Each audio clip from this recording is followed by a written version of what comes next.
Chapter 435. It's very dark inside though. Yin Shirshir was a little afraid of the dark. Yin Tianyu smiled. What are you afraid of, mommy? You have me, don't you? This is an adult attraction. Are you really not afraid? In order to cater to the youths, Fairy Tale Valley also had attractions for them. Among them, the haunted house was the most popular, but because it was geared toward the youths, its terror index was quite high. Children above the age of 5 and below the age of 10 had to be accompanied by their parents to participate. Yin Tianyu was not afraid though. He was the one who came up with a few segments of this attraction. What was there to be afraid of? It was all fake. I'm not afraid. I'll protect mommy. Okay. Yin Shirshir naturally let him be. She turned to ask Jiangli, do you guys want to play? No, our Qianqian is afraid of the dark and ghosts. You guys should play. I'll wait for you outside. Jiangli smiled helplessly. Okay. You guys can go to other attractions to play too. It's fine. I'm tired too. I'll bring Qianqian to the rest area for a while. Jiangli said as she carried Qianqian away. Qianqian was obviously unwilling to leave. She waved her hands at Yin Tianyu reluctantly. Only after Jiangli threatened her a few times did the little loli obediently stop moving. Finally, Yin Tianyu was satisfied. His motive for choosing the haunted house was to get rid of this annoying brat. He was just enjoying some alone time with his mommy when this brat appeared out of nowhere and kept sticking to him. Yin Tianyu was very depressed. The queue was very long. Even if it was the VIP passage, there were still quite a few people lining up. The haunted house was a reincarnation game. Only 15 visitors could enter at a time. After 10 minutes of free walking, the staff inside would lead them to the exit. While waiting, Yin Tianyu's peripheral vision caught the attention of a giant panda behind him. Among the crowd, a child was carrying a giant panda, which was particularly eye-catching. The panda was huge, about 1.5 meters long. The child's height was shorter than it, so he was blocked from sight by it. Hence, from afar he saw the panda's adorable face facing him.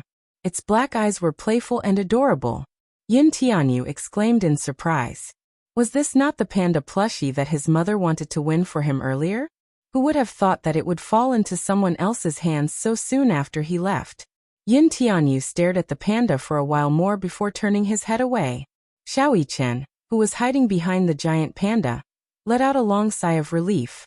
His heart, which had been hanging high in the air, finally calmed down. It was quite nerve-wracking. Xiao Yichen was extremely conflicted. She had chased him all the way here, but she didn't know how to give this gift to him. Hence, when he saw him enter the haunted house, he joined the queue behind him. However, when he saw Yin Tianyu turn around to stare at the panda, his heart thundered. Just as she was struggling internally, Yin Tianyu turned back to look at the panda's adorable face. It was obvious that he was quite fond of it. Hence he walked toward Xiao Yichen. Xiao Yichen thought he was going somewhere, so he looked back in the direction he came from, but he didn't see anything. When he turned around, he saw that Yin Tianyu had actually stopped in front of him. From his vantage point he could see a pair of British-style sneakers. Chapter 436. Xiao Yichen was so stunned that he found it hard to breathe. This was the first time in their lives that the two little lads were so close to each other. They were only separated by a plushie. As the plushie was blocking Xiao Yichen's face, Yin Tianyu could not see his face. Judging from his height, he was probably older than him. Did your daddy win this panda for you? Xiao Yichen shyly buried his face in the plushie when he heard this. His muffled voice traveled through the plushie. No, I won this. Is it that balloon shooting game? Yin Tianyu was a little surprised. Yes. Yin Tianyu's face broke into a smile. Wow. That's awesome. Inwardly, however, he thought, how is that possible? Even adults find it hard to clear that game. How can a child of his age complete it? On second thought, though, the advanced mathematics papers he usually did had stumped the top students in high school. It was not surprising. What's your score? Yin Tianyu was a little curious about this child's standard. Xiao Yichen answered, 109 balloons, which cost more than 1,000 points. Yin Tianyu was speechless. 109 balloons in a minute. What a joke. He doubted the authenticity of this score. If this child really won, then he could not help but wonder if the difficulty of this game was too low. Yin Tianyu asked again, "Do you like this toy?" As one of the shareholders of Fairy Tale Valley, it was necessary for him to be concerned about the visitor's experience. Xiao Yichen's voice was a little muffled. "I don't like it." "Eh? Then why did you?" "I won it for my younger brother." Xiao Yichen's usually cold and arrogant face blushed shyly. His voice was also timid, seemingly a little embarrassed. "Because my younger brother likes it, I won it and wanted to give it to him." For some reason, Xiao Yichen's somewhat wooden way of expressing himself made Yin Tianyu's heart skip a beat. His lips curled into an approving smile. "You're such a good brother. I hope you'll have fun here." With that, Yin Tianyu returned to his team. Xiao Yichen cautiously poked his head out from behind the giant panda. Looking at Yin Tianyu's back, he felt a little impulsive. He wanted to rush forward and give his younger brother, whom he had never met but could only appear in his dreams, a big hug. However, he did not dare to do so. What if his younger brother did not like him? What if his younger brother ignored him when he talked to him? Xiao Yichen's heart to struggle to decide? Yin Tianyu to play to Yun's to be to him. "Mommy, didn't you play that balloon shooting game last time? You wanted to win the panda plushie for me, but it was already won by someone else." Yin Tianyu raised his head and asked. Chapter 437. The panda in the crowd was particularly eye-catching. Its chubby face was adorably adorable as it stood among the crowd. At a closer look, it was as if the doll had come alive and was queuing up to enter the haunted house. Upon closer inspection, this panda was actually being carried by a child. It was just that this panda was too big. It was 1.5 meters tall and completely covered the child behind it. Yin Shirsher commented, "I wonder who's so good to actually clear this game." "Yes," Yin Tianyu suddenly said happily. Mommy, it's our turn." The staff started to check the tickets, starting from Yin Shirsher to Xiao Yichen. There were exactly 15 people in total. However, when it was Xiao Yichen's turn, the staff stopped him when she saw that he was carrying a panda and seemed to be alone. "Little friend, where are your parents? If you're a child, you have to be accompanied by your parents before you can play." Xiao Yichen's face peeked out from behind the doll and said innocently, "My mommy and brother have already gone in." Seeing that he and the child who had just entered the haunted house were twins, the staff did not think much of it and reminded him, "Okay, but you must hurry up and not fall behind." "Thank you, Auntie." Auntie, the staff's eyes twitched. She was clearly still a high school student, all right? Xiao Yichen did not care about her ugly expression, and hurried into the haunted house with the panda in his arms.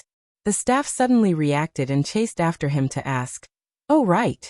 Little friend, do you want me to keep the doll in your hands for you?" As soon as she finished speaking, she had already disappeared into the entrance. This haunted house was designed with the theme of Japanese horror as its theme. Most of the Japanese horror houses had a unique style and oriental colors. Unlike those that relied on special effects and gore to create a scary atmosphere, Japanese horror mostly made use of people's fear of the unknown to create hair-raising images and sound effects to destroy people's willpower. Pulling open the curtain at the entrance and walking in, one would feel as if they had stepped into a dark and unknown world. This haunted house was designed as an abandoned hospital building. Its appearance was dilapidated and desolate, making one's heart tremble. There was no fixed route inside. Visitors were allowed to walk freely inside. This kind of design allowed the visitors to truly feel the terror of being in close proximity, and the design inside the haunted house was very realistic as well. The constantly flickering dim yellow light, the rusty chains, the rather aged and cracked walls, and the white bedsheets stained with blood. No matter what detail it was enough to make one's heart palpitate. While he was queuing, he took a look at the theme of the haunted house. This abandoned hospital used to be a huge private hospital, with an excellent medical team and top-notch medical equipment. But later on, the director colluded with some underground black market organizations to sell fresh human organs. They injected people who were supposed to be healthy with sleeping drugs, and even dissected them for experiments later. When the truth came to light, the director was taken away for investigation, and the hospital closed down. Gradually, it was abandoned, but the rumors of a haunted house slowly spread. Chapter 438. Xiao Yichen pursed his lips tightly. When this batch of 15 visitors stepped into the haunted house, most of them had already dispersed. He tried his best to keep up with Yin Shirshir and Yin Tianyu, who were walking in front, based on the sound alone. He was a little afraid of the dark, especially in such an environment. It was inevitable that he would feel a little flustered. Hence, the little guy could not help hugging the panda tighter, as if this could ward off some of his fear. Yin Shirshir and Yin Tianyu walked in front. As the haunted house was very dim, and Yin Shirshir was also a little afraid of the dark, she walked very slowly. Yin Tianyu walked beside her with a calm look on his face. It was not because of anything else but because this haunted house was in its operational stage. He was among the first batch of people to try it out. He was very clear about the mode, the traps, and even the staff who would suddenly appear and pretend to be ghosts to scare people. Hence, the route he took with Yin Shirshir was relatively safer.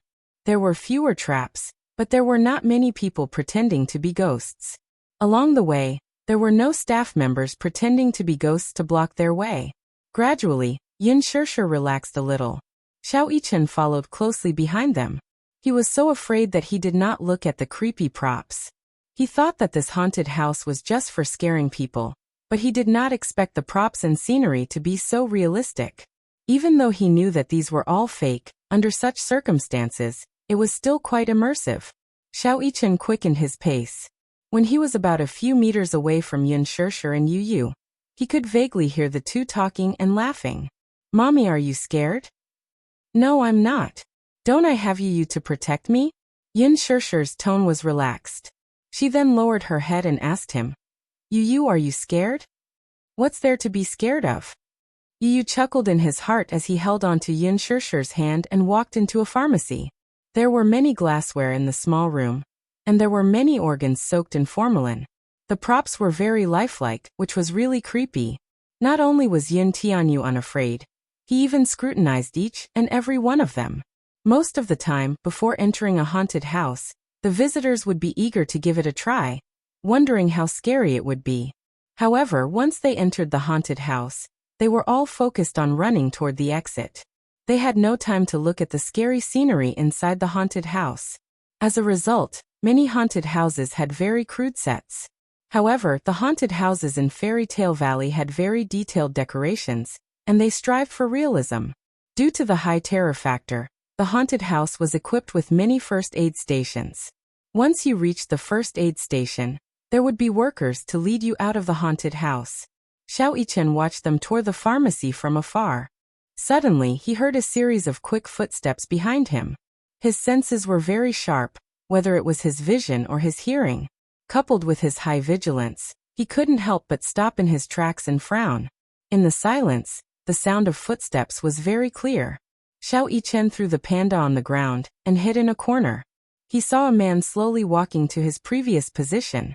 His attire was dark, as if he was trying to hide it from others. He was wearing a cap, so it was impossible to see his face clearly. Xiao Yichen sized him up carefully, and saw that his hand was still clasped around his waist. Chapter 439.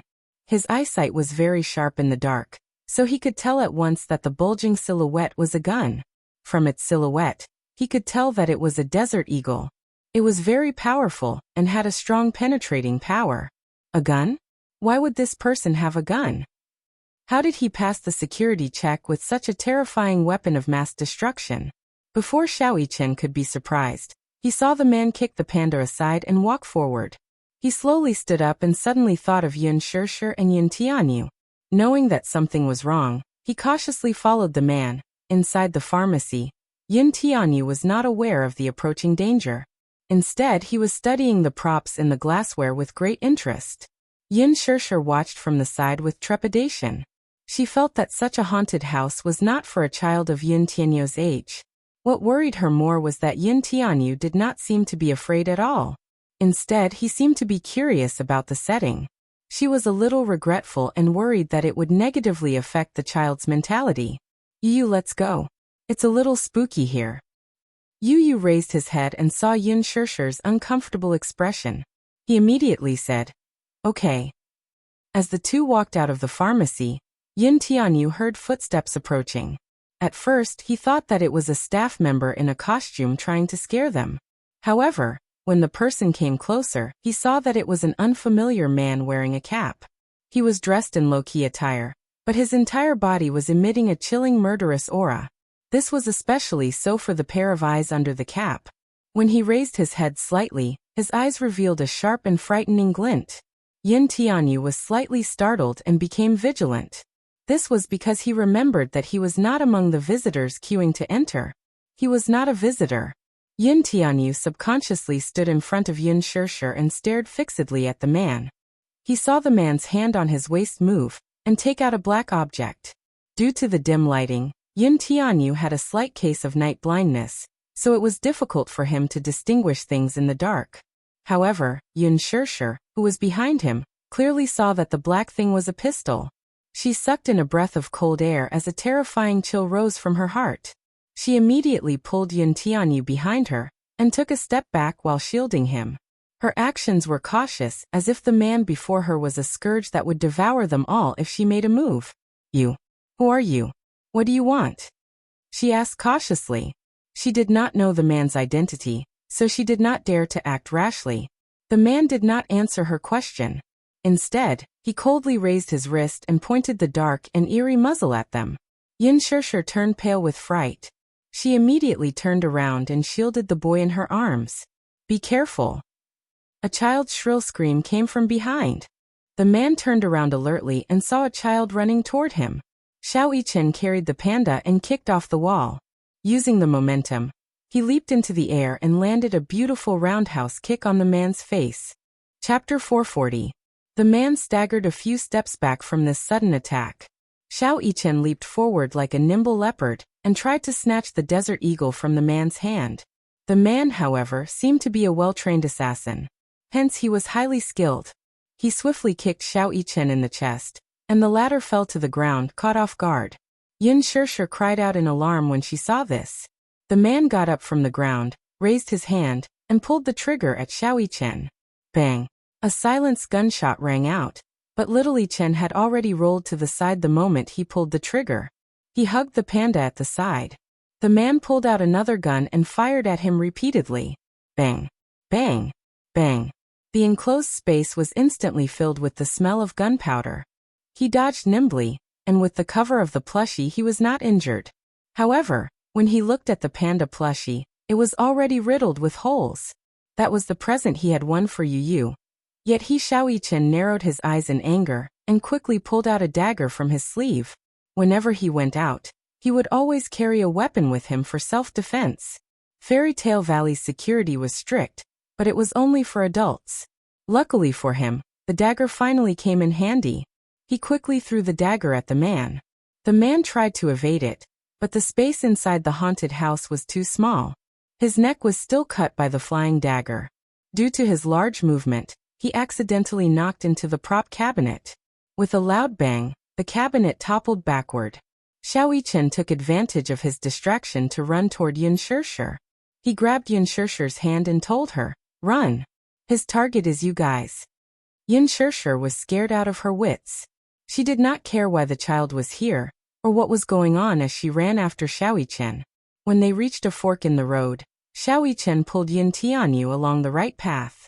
Yin Tianyu looked back, but his mommy was nowhere to be seen.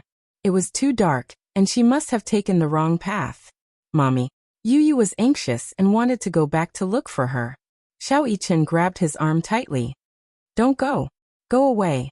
I want to find my mommy." In his desperation, Yu flung his hand away.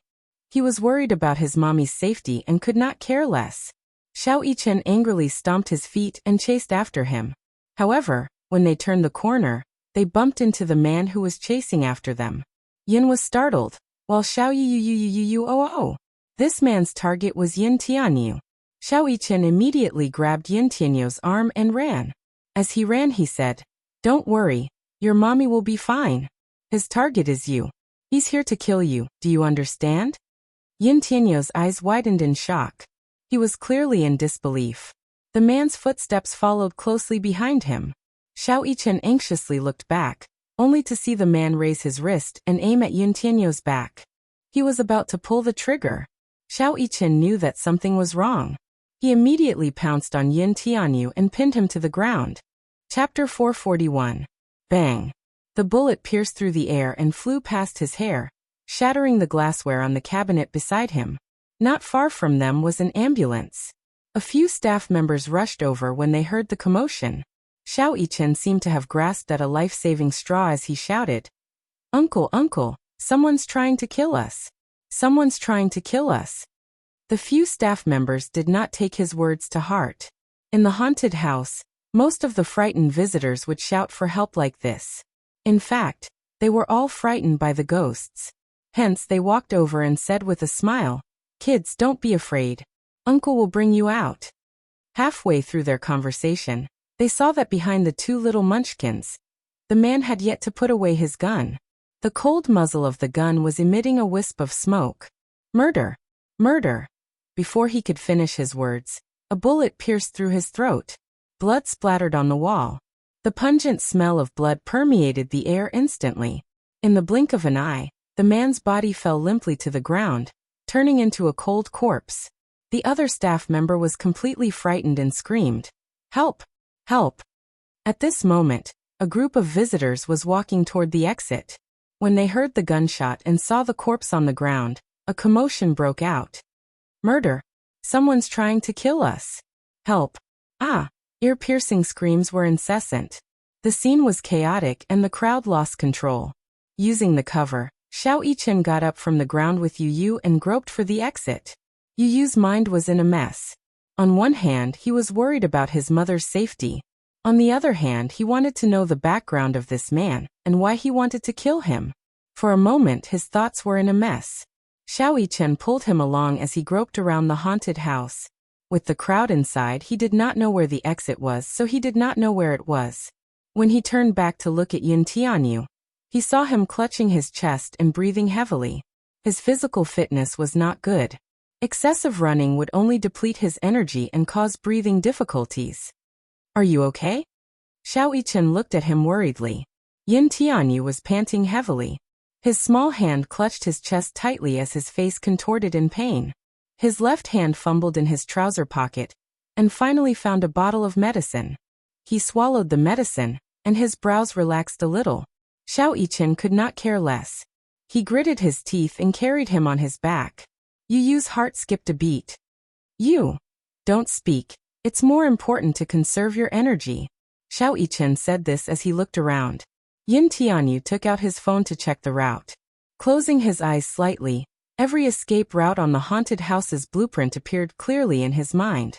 He slowly said, "I know the way. Go straight ahead and turn left at the end." "Are you sure?" Little Yichen was a little skeptical. "Trust me." "Okay." Following Yu Yu's direction, Xiao Yichen carried him and dashed toward the exit. Yu Yu had a strong sense of direction. Even in the dark, he could tell which way would lead him to the exit with the help of the dim light. Chapter 442. Xiao Yichen carried him on his back with nimble steps. His physical strength was considered outstanding even among teenagers, let alone children of his age. Soon they successfully escaped from the haunted house. Outside the haunted house, the crowd was in a mess. Amidst the chaos, Xiao Yichen vaguely saw a man hiding in the crowd, searching for them. Alarmed, he ran in the opposite direction. The man turned his gaze and quickly spotted Xiao Yichen and Yin Tianyu in the crowd. He followed their footsteps and followed them closely.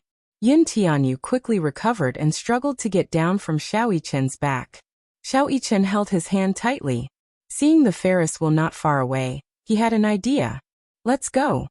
In front of the Ferris wheel, there were two long queues. With 2 VIP tickets, Xiao Yichen successfully passed through the VIP passage and boarded the Ferris wheel with Yin Tianyu. The Ferris wheel slowly rose. Xiao Yichen carefully looked down through the window. With his excellent eyesight, he spotted the man standing among the crowd looking up. He was shocked. This man was not simple. He did not lose them in such an environment, and still managed to catch up with them. Was his tracking ability that good? In contrast to Xiao Yichen's panic, Yin Tianyu calmly sat in his seat and dialed Li Hanlin's number. He requested for a security team to pick them up at the Ferris wheel within 5 minutes. After hanging up the phone, He leaned against a corner. His face was expressionless. Little Chen turned around and saw that the man's complexion was terrible. His lips were pale, and he looked extremely weak. After the intense chase earlier, Xiao Chen knew that Yu must be exhausted, but more than that, he thought that he had not experienced such a thrilling scene before. Hence, he thought that he was scared out of his wits, so he walked over and held his shoulders. With a slight smile he said, "Don't be afraid, I'll protect you." He was a little nervous and worried that his younger brother would not accept him. You want to protect me?" Yu looked up, but he evaded the man's intimacy and avoided his touch. He didn't seem to be moved by his closeness. Instead, he maintained a distance. It was extremely unfamiliar. Xiao Chen's outstretched hand slowly clenched into a fist. In the end, he withdrew his hand somewhat hesitantly. Her fingertips still felt the warmth of his body. It was so warm and real. Xiao Chen clutched his wrist in a daze. He felt that his younger brother wasn't as approachable as he had imagined. "How are you going to protect me?" Yu questioned coldly. Clearly, he felt that the child standing in front of him was so weak. He did not believe that the child could protect him. "I'm stronger and taller than you. I can definitely protect you," Xiao Chen said stubbornly. Yu looked up slightly. His gaze was cold and indifferent. He did not seem to accept Xiao Chen's closeness, and there was a faint sense of alienation on his face. He looked at Xiao Chen. Even though he was sitting in his seat, Xiao Chen was much taller than him when he stood in front of him. He was tall enough for Xiao Chen to raise his head and look up at him. Xiao Chen was eager to prove that he had the ability to protect his younger brother. However, when his words reached Yu's ears, they had a different meaning. Was this child mocking him for being shorter than him? Chapter 443. You're obviously showing off to me that you're taller than me. I'm not. You're not smart enough, so you're using your height to make up for it? Yu frowned unhappily. Xiao Chen panicked and tried to explain himself. I'm not mocking you for being short. Don't misunderstand. Also, I'm not stupid. You're not stupid? Yu's lips suddenly curled into a mocking smile. Then tell me, how much is 1 plus 2 plus 3 plus 4 plus 5 plus 6? Give me an answer in 5 seconds. Xiao Chen had no time to protest. He quickly stretched out his chubby little hands and started counting with his fingers. He looked serious and was racing against time. Time's up. What's your answer? 20. Little Chen's head spun as he did the math. He hated it the most. 21. Idiot. Don't call me an idiot, Little Chen pouted. His confidence had been smashed to smithereens, and he felt aggrieved. The little brother he tried his best to protect had such a vicious mouth. Moreover, he didn't seem to like him. But he really liked this little brother of his. He was different from the cold and arrogant attitude he had with other people. Standing in front of Yu, he was more like a helpless older brother who had never tried to coax anyone. However, the way he looked at Yu was gentle. The expression on his face was anxious and uneasy, because he had been misunderstood. You caused me to be separated from Mommy. I don't want to talk to you. Yu was anxious when he thought about how Mommy was missing and didn't know what was going on. Hence, he turned his head and ignored him. I'm sorry, I didn't do it on purpose. I didn't know she was your mommy. She's your mommy too. You didn't know? Yu glanced at him coldly from the corner of his eyes. His thin lips parted slightly as he said, Mui Chen, she's your biological mommy. Remember this well. She is my biological mommy? Xiao Chen was a little confused. Initially, he knew that Yin Tianyu was his biological younger brother because blood relations could not lie. How could there be a child in this world who looked so similar to him? Or even almost exactly the same? The same blood flowed in his veins. Therefore, he had an inexplicable telepathic connection with his younger brother. It had been there for as long as he could remember. He would often have a dream. In the dream, a child with the same face as him was walking far ahead while he chased after him with all his might. There seemed to be no end to the road, and no matter how hard he tried, he couldn't catch up with him. Gradually, as he grew up, he would often feel an inexplicable palpitation, or even heartache. Sometimes his breathing would suddenly become hurried, and he would faint on the ground without any warning. Regarding his symptoms, the specialists were at a loss. After a series of examinations, they all said that his body was very healthy and did not have any illness or hidden illness. Not a clue. However, these symptoms did not stop there. They would often flare up without warning. As he grew up, his soul seemed to be able to enter that child's body in his dreams. Be it joy, anger, sorrow, or even illness, he could feel it as if it were his own body. He gradually understood that this was probably the shackles hidden in his bloodline. Chapter 444. Hence, when he first saw Yin Tianyu, he did not even question his identity and was certain that he was his younger brother. This was because the feeling this child gave him was exactly the same as in his dream. What he did not know, though, was that his biological mother was Yin Shirshir. His first reaction was that Yin Shirshir was Yin Tianyu's foster mother. Hence, he naturally assumed that Yin Tianyu was unaware of his real identity and had been kept in the dark all this while. Hence, he was very surprised by Yin Tianyu's words. "I have a mommy," he reminded him softly. "Brother, my mommy is also your mommy." "Mui-chen, I only have one mommy." Yin Tianyu frowned. Although he knew that Muyaja had not mentioned who his biological mother was to Xiaoyi-chen, he was still dissatisfied with his brother's inability to differentiate right from wrong and acknowledge a thief as his mother behavior. "Yes. She's your adoptive mother, but I can see that she treats you well." How do you say that idiom?" He tried hard to recall and suddenly smacked his head. "Yes. I remember now. Treat her as one's own." The corner of Yu Yu's eyes twitched violently as he angrily said, "You can't differentiate right from wrong. Shut up. You're so fierce." Xiaoyi-chen was also a little angry. "Can you not be so fierce to me? I'm your brother." "That's because you don't even acknowledge your biological mother." "Why should I acknowledge you?" Yin Tianyu was angry at his ignorance and did not want to bother with him as he coldly retorted. He was like a summer insect that could not be compared to ice. "All right, don't be angry." Xiaoyi-chen somewhat clumsily coaxed him. "Now is not the time to bicker. Let's look for mommy together later."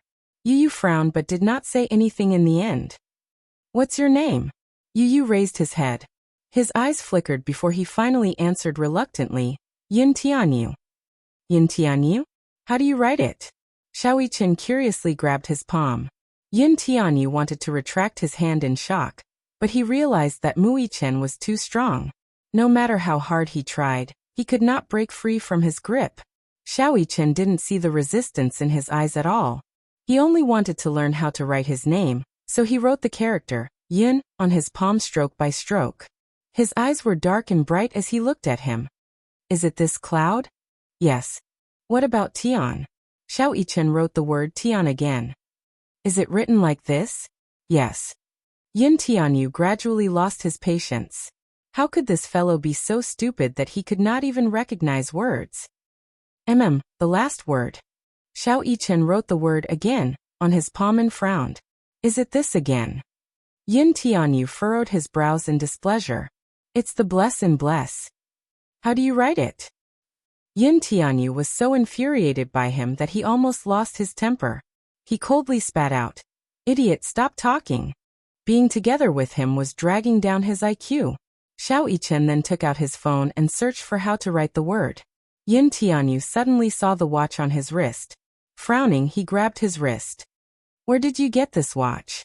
"My daddy gave it to me for my birthday," Xiaoyi-chen answered. Looking at the smartwatch on Yu Yu's wrist, he asked curiously, "Who gave it to you?" Chapter 445. "My mommy gave it to me as a birthday present." Yin Tianyu suddenly thought of something. "Are your watch's GPS and Bluetooth functions turned on?" "Yes." "Turn it off," he ordered at once. "What's wrong?" "Don't ask so many questions, turn it off first." With that, he turned off his watch's Bluetooth and GPS functions. Xiaoyi-chen did not know why he made such a request, but he did as he was told. Yin Tianyu suddenly felt that something was amiss. What was even stranger was that the Ferris wheel, which was supposed to run for 5 minutes, did not stop even after 10 minutes had passed. It had already spun for so long, and it showed no signs of stopping. Was it malfunctioning? A sense of uneasiness rose in his heart. He had a feeling that the Ferris wheel had been spinning for so long. It was not as simple as a malfunction. He stood up and walked to the door. With his hand on the door, He looked at the crowd through the window. At that moment, the machine suddenly shook violently. The inside of the carriage swayed for a moment. Then the operation of the machine came to a sudden halt. The Ferris wheel suddenly stopped running. All the safety measures were removed, and the door lock was automatically unlocked. Due to the shaking of the carriage, Yin Tianyu's body swayed and he lost his balance. He quickly reached out to grab the door handle. However, he didn't expect that the door would be slowly pushed open with his support. At this moment, his entire body was leaning on the door. The door lock was suddenly unlocked, and the door opened outward. His body leaned toward the door. Yin Tianyu was shocked. At this moment, their carriage had stopped at the highest level. Below him was a few dozen meters in the air. The strong wind blew, messing up his hair. At this moment, he could not support his center of gravity and was falling. Yin Tianyu's face turned pale. This accident happened so suddenly that he did not even have time to react before his body fell halfway. Yu. At this critical moment, Xiaoyichen pounced on him and grabbed his arm tightly. High up in the air, Yin Tianyu's body hung outside the carriage. His feet were in the air, and one of his arms was barely hanging on to the edge of the carriage. His other arm was tightly held by Xiaoyichen. Even though he was fast, he was still dragged half a meter away by Yu. Yin Tianyu raised his head and saw Xiaoyichen's face turning red from overexertion. Blue veins gradually appeared on his forehead, and thick, cold sweat trickled down his cheeks. Yin Tianyu was a little surprised. His older brother's grip strength was amazing. Just one of his arms was enough to support his entire weight. Xiaoyichen struggled to hold on to his hand, but the car, which was suspended in midair, continued to sway uncontrollably. While bearing the weight of Yin Tianyu, it still had to maintain its center of gravity. He didn't know if the machine had malfunctioned or something else, but it just stopped moving. Xiaoyichen's body gradually slid out of the car. Seeing that the two little munchkins were about to fall out of the car, Xiaoyichen gritted his teeth and reached out to grab hold of the window. Only then did he manage to stabilize the situation. Yin Tianyu's arm, which was being held tightly by him, was obviously strained. The sharp pain from the tearing of his muscles made him break out in cold sweat. Xiaoyichen was not in a better state. His one arm was bearing almost all of Yin Tianyu's weight. If not for his training, his arm would have been dislocated by now. Chapter 446. Hold on to me, don't let go. Xiaoyichen squeezed out these words with much difficulty. Yin Tianyu grabbed Muichen's wrist. He could feel his trembling wrist. His heart ached as he looked at the latter's face, which was covered in cold sweat. He clenched his teeth tightly as he tried to think of a way to climb into the car. He knew that Xiaoyichen could not hold on for long. However, the car was already swaying due to the tilt. He could feel the vibrations coming from the car with just a slight movement. After a few attempts, Yin Tianyu gave up. At this moment, he had calmed down as fast as he could, and was thinking of a way to turn the situation around. As he pondered, beads of cold sweat rolled down from his forehead to his cheeks and were blown away by the strong wind. On the one hand, it was because of his nervousness and fear. He knew very well that a child's endurance was limited. Even if little Yichen was unwilling to let go of his hand in order to save him, his arm would cramp, dislocate, or even break under the heavy weight for a long time. When that happened, both of them would lose control and fall to the ground. In order to hold on to him, Xiaoyichen exerted all his strength. He gritted his teeth so hard that he wanted to break them. He was so focused on this that he did not have the energy to think of anything else. The situation was at a stalemate.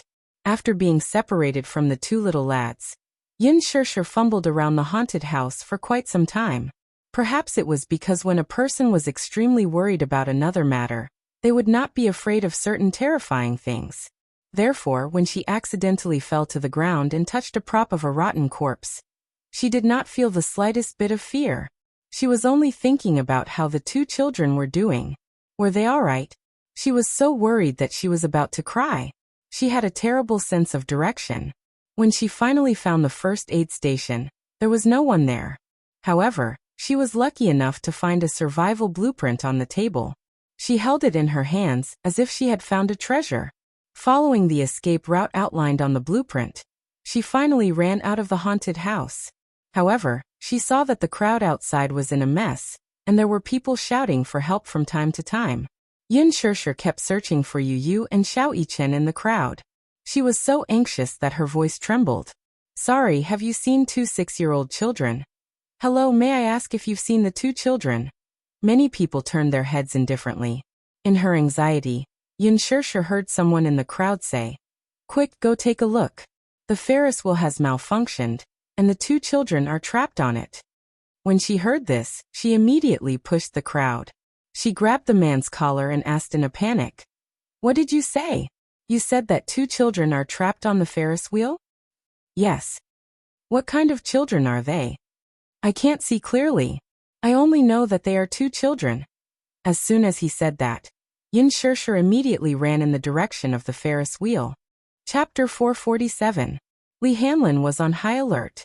No matter who they were, even if they were children, he ordered them to stay away. When Yin Shirshir arrived at the scene, she was, without exception, chased away by the security personnel. She was in a daze as she was constantly pushed and even warned.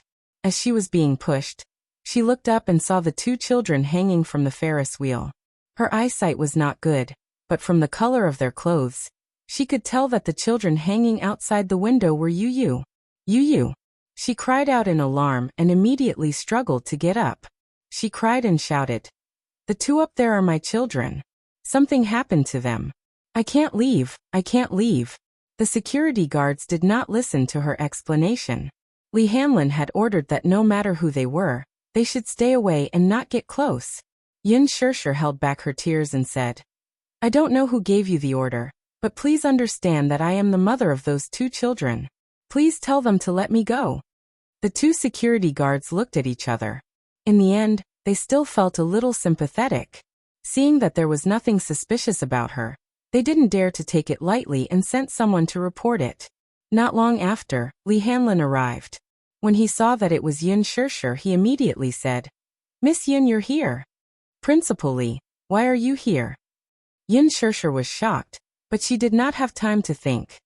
Yu is up there. My 2 children are up there. What should I do? Don't panic, I've already sent someone to think of a way. Li Hanlin held the walkie-talkie. When will the emergency backup arrive? Mr. Li, we're already thinking of a way. The person reported. A minute. Li Hanlin gritted his teeth and cursed. The staff had just reported that the Ferris wheel had malfunctioned. Not because of the machine, but because of human error. Human error. This meant that the Ferris wheel malfunction was not accidental, but premeditated.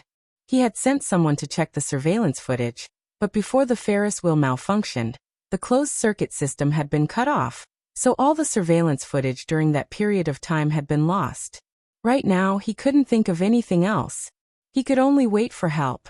The malfunction of the Ferris wheel had been fixed, but when the children were in danger, they had to consider their safety first, so it could not be started. Yin Shirshir stood at the bottom of the Ferris wheel and stared at the carriage hanging at the top with trepidation. Due to the tilt on one side, the carriage seemed to be on the verge of collapsing. Yin Tianyu was hanging outside the carriage for an unknown period of time. The strong wind was blowing at high altitudes, and his body was already thin and frail. Her heart clenched tightly. She nervously covered her mouth as tears streamed down her face. She wanted to do something, but she was completely powerless at the moment. The only thing she could do was to watch helplessly. This feeling of powerlessness and defeat filled his entire body. If she could, even if she had to use her life in exchange for the safety of these 2 children, she would not hesitate to do so. Inside the Ferris wheel, Xiao Yichen and Yin Tianyu had been in a stalemate for more than 10 minutes. Both of them were on the verge of exhaustion. Chapter 448. One of his hands was fastened to the car's safety handrail, while the other was gripping Yin Tianyu's arm tightly. His eyes were fierce and focused. Perhaps due to the force exerted by him, he had unknowingly bitten the corner of his lip, causing a trickle of blood to seep out. Yin Tianyu reached out his hand again, wanting to hook onto the car door, but the distance was not enough, so he gave up once more. Time ticked by, second by second. Xiao Yichen's strength was rapidly depleting. He forced his eyes open. Even though sweat had seeped into his eyes, he did not dare to blink. Xiao Yichen looked at Yin Tianyu and slowly said, Yu, I don't think I can hold on for much longer. He knew how much strength he had left. 10 minutes was already the limit of the limit. Not to mention a child. Even an adult man would find it difficult to hold on for so long. It was already a miracle. He knew very well that if this continued, he would lose feeling in his arm due to numbness. It might even be dislocated or worse, fractured. Yin Tianyu's emotions had calmed down, so much so that it was strange. He knew that it was not easy to hold on for so long. He also knew that Xiao Yichen had done his best to save him without regard for his own safety. He was indeed at his limit now. He opened his mouth and wanted to tell him, "If you can't hold on any longer, just let me go. At least save one person." He also wanted to say, "If I'm doomed this time, you must protect mommy on my behalf." However, before he could open his mouth, Xiao Yichen calmly said, "Don't be afraid, I won't let go." Yin Tianyu's eyes lost focus as he dazedly raised his head to look at him with empty eyes. Under his overlapping and unfocused gaze, Xiao Yichen changed from his usual cold and arrogant expression to one of doting gentleness. He lightly said, "I'm your brother. I'll protect you." Yin Tianyu's heart surged with shock when he heard this. Her tone was calm, her words were simple, and there were no fancy vows. However, her true feelings towards him were completely revealed. The corners of Yin Tianyu's lips, which were originally calm, slowly curled into a gentle smile. If he didn't give up, then he shouldn't give up either. Even if he had to risk it, he couldn't give up. Yin Tianyu gently closed his eyes, and the entire structure of the car appeared in his mind. With a rough idea in mind, he said, "I have an idea." Xiao Yichen frowned and immediately asked, "What is it?" "Behind you, the seat should be equipped with a seatbelt. Do you see it?" Xiao Yichen turned around and saw the seatbelt. He nodded in response, "I see it. It has a bearing capacity of 200 kilograms. Can you catch it? Let me try." "Wait," Yin Tianyu said. "If a person exerts force with both hands at the same time, it's easy to dislocate both arms." Xiao Yichen was stunned. "Then what should we do?" "Now, I'll grab your arm with both hands. You can use less strength with this arm. Then carefully grab the seatbelt and use the seatbelt to pull me up." With that, he paused for a moment before continuing. "Needless to say, your arm will be dislocated if you do that." Chapter 449. Xiao Yichen ignored his last sentence. He tried his best to hold on to the safety lever and leaned his body forward slightly to ensure that Yin Tianyu could grab hold of his arm with both hands. Their actions caused the security personnel below to exclaim in alarm. They were all professionally trained security personnel, and were well aware of the limits of the human body. They knew that such an action was extremely dangerous for Xiao Yichen. Yin Shirsher watched on with trepidation. Her heart was beating faster and faster. She was constantly in agony. Yin Tianyu quickly grabbed hold of Xiao Yichen's arm. Although his grip was not as strong as Xiao Yichen's, in this extremely dangerous situation, a person's instinctive will to survive came into play. He gritted his teeth, grabbed hold of Xiao Yichen's arm, and said, "I've got a firm grip." "Are you sure?" Xiao Yichen was clearly worried that his grip was not strong enough. If he let go, you would fall. "Yes. Go grab that safety belt." "Okay. Be careful. You must tell me if you can't hold on." With that, Xiao Yichen reached for the safety belt. He failed to grab hold of it after several attempts. However, he was not discouraged. He was racing against time, knowing that every second was a great test for Yin Tianyu. Finally, after much effort, he managed to grab hold of the safety belt. After wrapping the safety belt around his wrist a few times and holding it tightly, Xiao Yichen turned his head and said, "I've got it. Now I'll pull you up. You must hold on to my arm." "Okay." Yin Tianyu was silent for half a second before he vowed, "I know you can do it. I believe in you." "Okay." Xiao Yichen smiled, and began to pull him up with all his might. Gritting his teeth, he exerted the last bit of strength in his body and with a low growl, dragged the boy into the car in an instant. As he pulled Yin Tianyu up, his elbow was dislocated with a crack. Yin Tianyu's left wrist was also dislocated because he exerted too much force. The two little lads rolled into the car. Yin Tianyu quickly grabbed hold of the other safety belt and put it on his shoulder to stabilize his center of gravity. Below them, a series of cheers could be heard. Yin Shirshir was stunned for a long time. Her eyes widened in disbelief. The two little guys actually saved themselves. Oh God. This is a miracle. Only when the car door was closed and locked by Xiao Yichen did she believe that a miracle had truly happened. In her agitation, tears fell like rain. Her body, due to the momentary relaxation after excessive tension, she was limp. She half knelt on. Until now her heartbeat was still unable to calm. As dislocated. For a moment, his heart was filled with mixed feelings. However, he seemed to be able to tolerate pain. Even though his wrist was dislocated and deformed, his face remained as calm as still water. Instead, he was more concerned about Yin Tianyu's arm. How's your wrist? I think it's dislocated. Yin Tianyu could not tolerate pain, but he was strong enough to endure it. Even though he was drenched in cold sweat, he did not cry out in pain. After a moment of silence, he was still worried about Xiao Yichen's injury. Chapter 450. Are you okay? He asked softly and carefully. His tone was no longer as cold and distant as before. Xiao Yichen was agitated by his change in attitude. Although he did not show it on his face, it was reflected in his trembling voice. I am fine. Your elbow is dislocated. Does it hurt? It should be very painful. After persisting for so long, his nerves must be numb. Now, with a dislocated elbow, Xiao Yichen hurriedly consoled him. Don't worry. I'm used to it. This is a common occurrence during training. A child's world was very simple. Perhaps, Yin Tianyu was previously hostile toward Xiao Yichen and Muyaja. He was afraid that these two would barge into his carefully guarded world and snatch away his mommy's love. However, a friend in need was a friend indeed. He was not heartless or cold-blooded. Moreover, they were connected by blood. Looking at Xiao Yichen's injured arm now, his heart ached more or less. Yin Tianyu gave Li Hanlin a call and asked him to start the Ferris wheel. Li Hanlin immediately picked up the walkie-talkie and asked the control panel to start the machine. The Ferris wheel slowly resumed operation. The two little lads sat facing each other. Both of them looked quite disheveled. Their hair was messy, their cheeks were wet with cold sweat, and their faces were flushed red. However, when they looked at each other, they seemed to have an innate understanding and smiled at each other. You're better than I thought. Yin Tianyu pursed his lips and gave a rare compliment. It was very rare for him to praise someone. This time, however, it was from the bottom of his heart. If not for Xiao Yichen's strong physique, who had persisted for so long, he really did not know what would have been waiting for him. Xiao Yichen blushed shyly at this compliment. He opened his mouth a few times, but no words came out. He was obviously shy.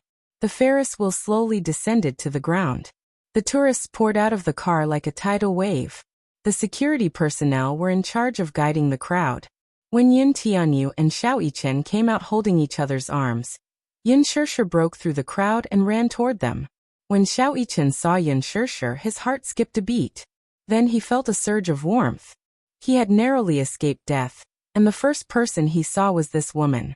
Even though he still didn't know who this woman was or if she was his biological mother, he still felt that it was great. His heart felt very warm. To be honest, if this gentle woman in front of her was her mommy, how good would that be? He did not hold much affection for Mu Wanru. After all, he was not her biological child. Mu Wanru's love for him was only superficial. However, no matter how well she did it, the child could not feel any maternal love from her. Naturally, he would not be close to her. Like her very much. If this woman was his biological mother, then he would acknowledge her without hesitation. If she was his mommy, then it would be a very blissful thing. Xiao Yichen clenched his fists tightly. He was a little nervous. When Yu saw her, his originally calm face immediately changed to one of grievance and shock. He pouted his little mouth, and his watery eyes were instantly filled with tears. Mommy Wu. Her voice was so sweet that it scared Xiao Yichen. The latter's face was filled with horror and disbelief. It was even more frightening than when he was in imminent danger. Chapter 451. Why, he was calm and collected earlier, but why did his IQ seem to drop by 8 levels the moment he was in front of Yin Shirshir? He was just like a childish child acting coquettishly in front of his mother. Was this an act? Xiao Yichen was dumbfounded. Yin Tianyu was agitated that Yin Shirshir was safe and sound. On the one hand, he was whining to her so that Yin Shirshir could comfort him. His skills were naturally top-notch, so tears streamed down his face instantly. Seeing this, Yin Shirshir felt as if a knife was being twisted in her heart. It was about to shatter into pieces. She immediately half-knelt in front of him and carefully pulled him into her embrace. Her throat was choked with sobs. "You, my baby, don't cry, don't cry. Mommy is here, mommy is here." Yin Shirshir kept comforting him. Her heart was in so much pain that she forgot about Xiao Yichen, who was standing at the side.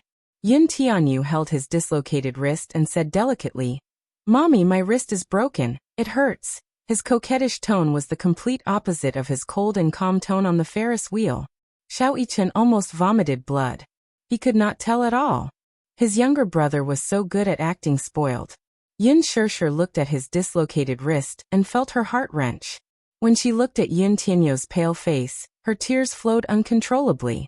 Her heart was in so much pain that she wished that she could bear all the pain that Yin Tianyu was suffering. You're injured. It's mommy's fault. Mommy didn't protect you well." Yin Shirshir's heart was in so much pain that it felt as if a knife was being twisted in her heart. She kept apologizing to Yu, feeling that she had not fulfilled her responsibility to protect the child. She blamed herself endlessly, and her heart ached so much that her tears fell like rain. Xiao Yichen stood by the side and watched helplessly. His heart ached. He suddenly remembered that today was his birthday. It was supposed to be a happy birthday with his father, but the Song sisters came uninvited. Not only did they disturb the birthday atmosphere, but they also sowed discord and made his father angry with him. They even left him alone in the amusement park. Mu Yaja knew that this was a punishment. However, after experiencing such a dangerous situation, Mu Yaja's heart was filled with complaints and grievances.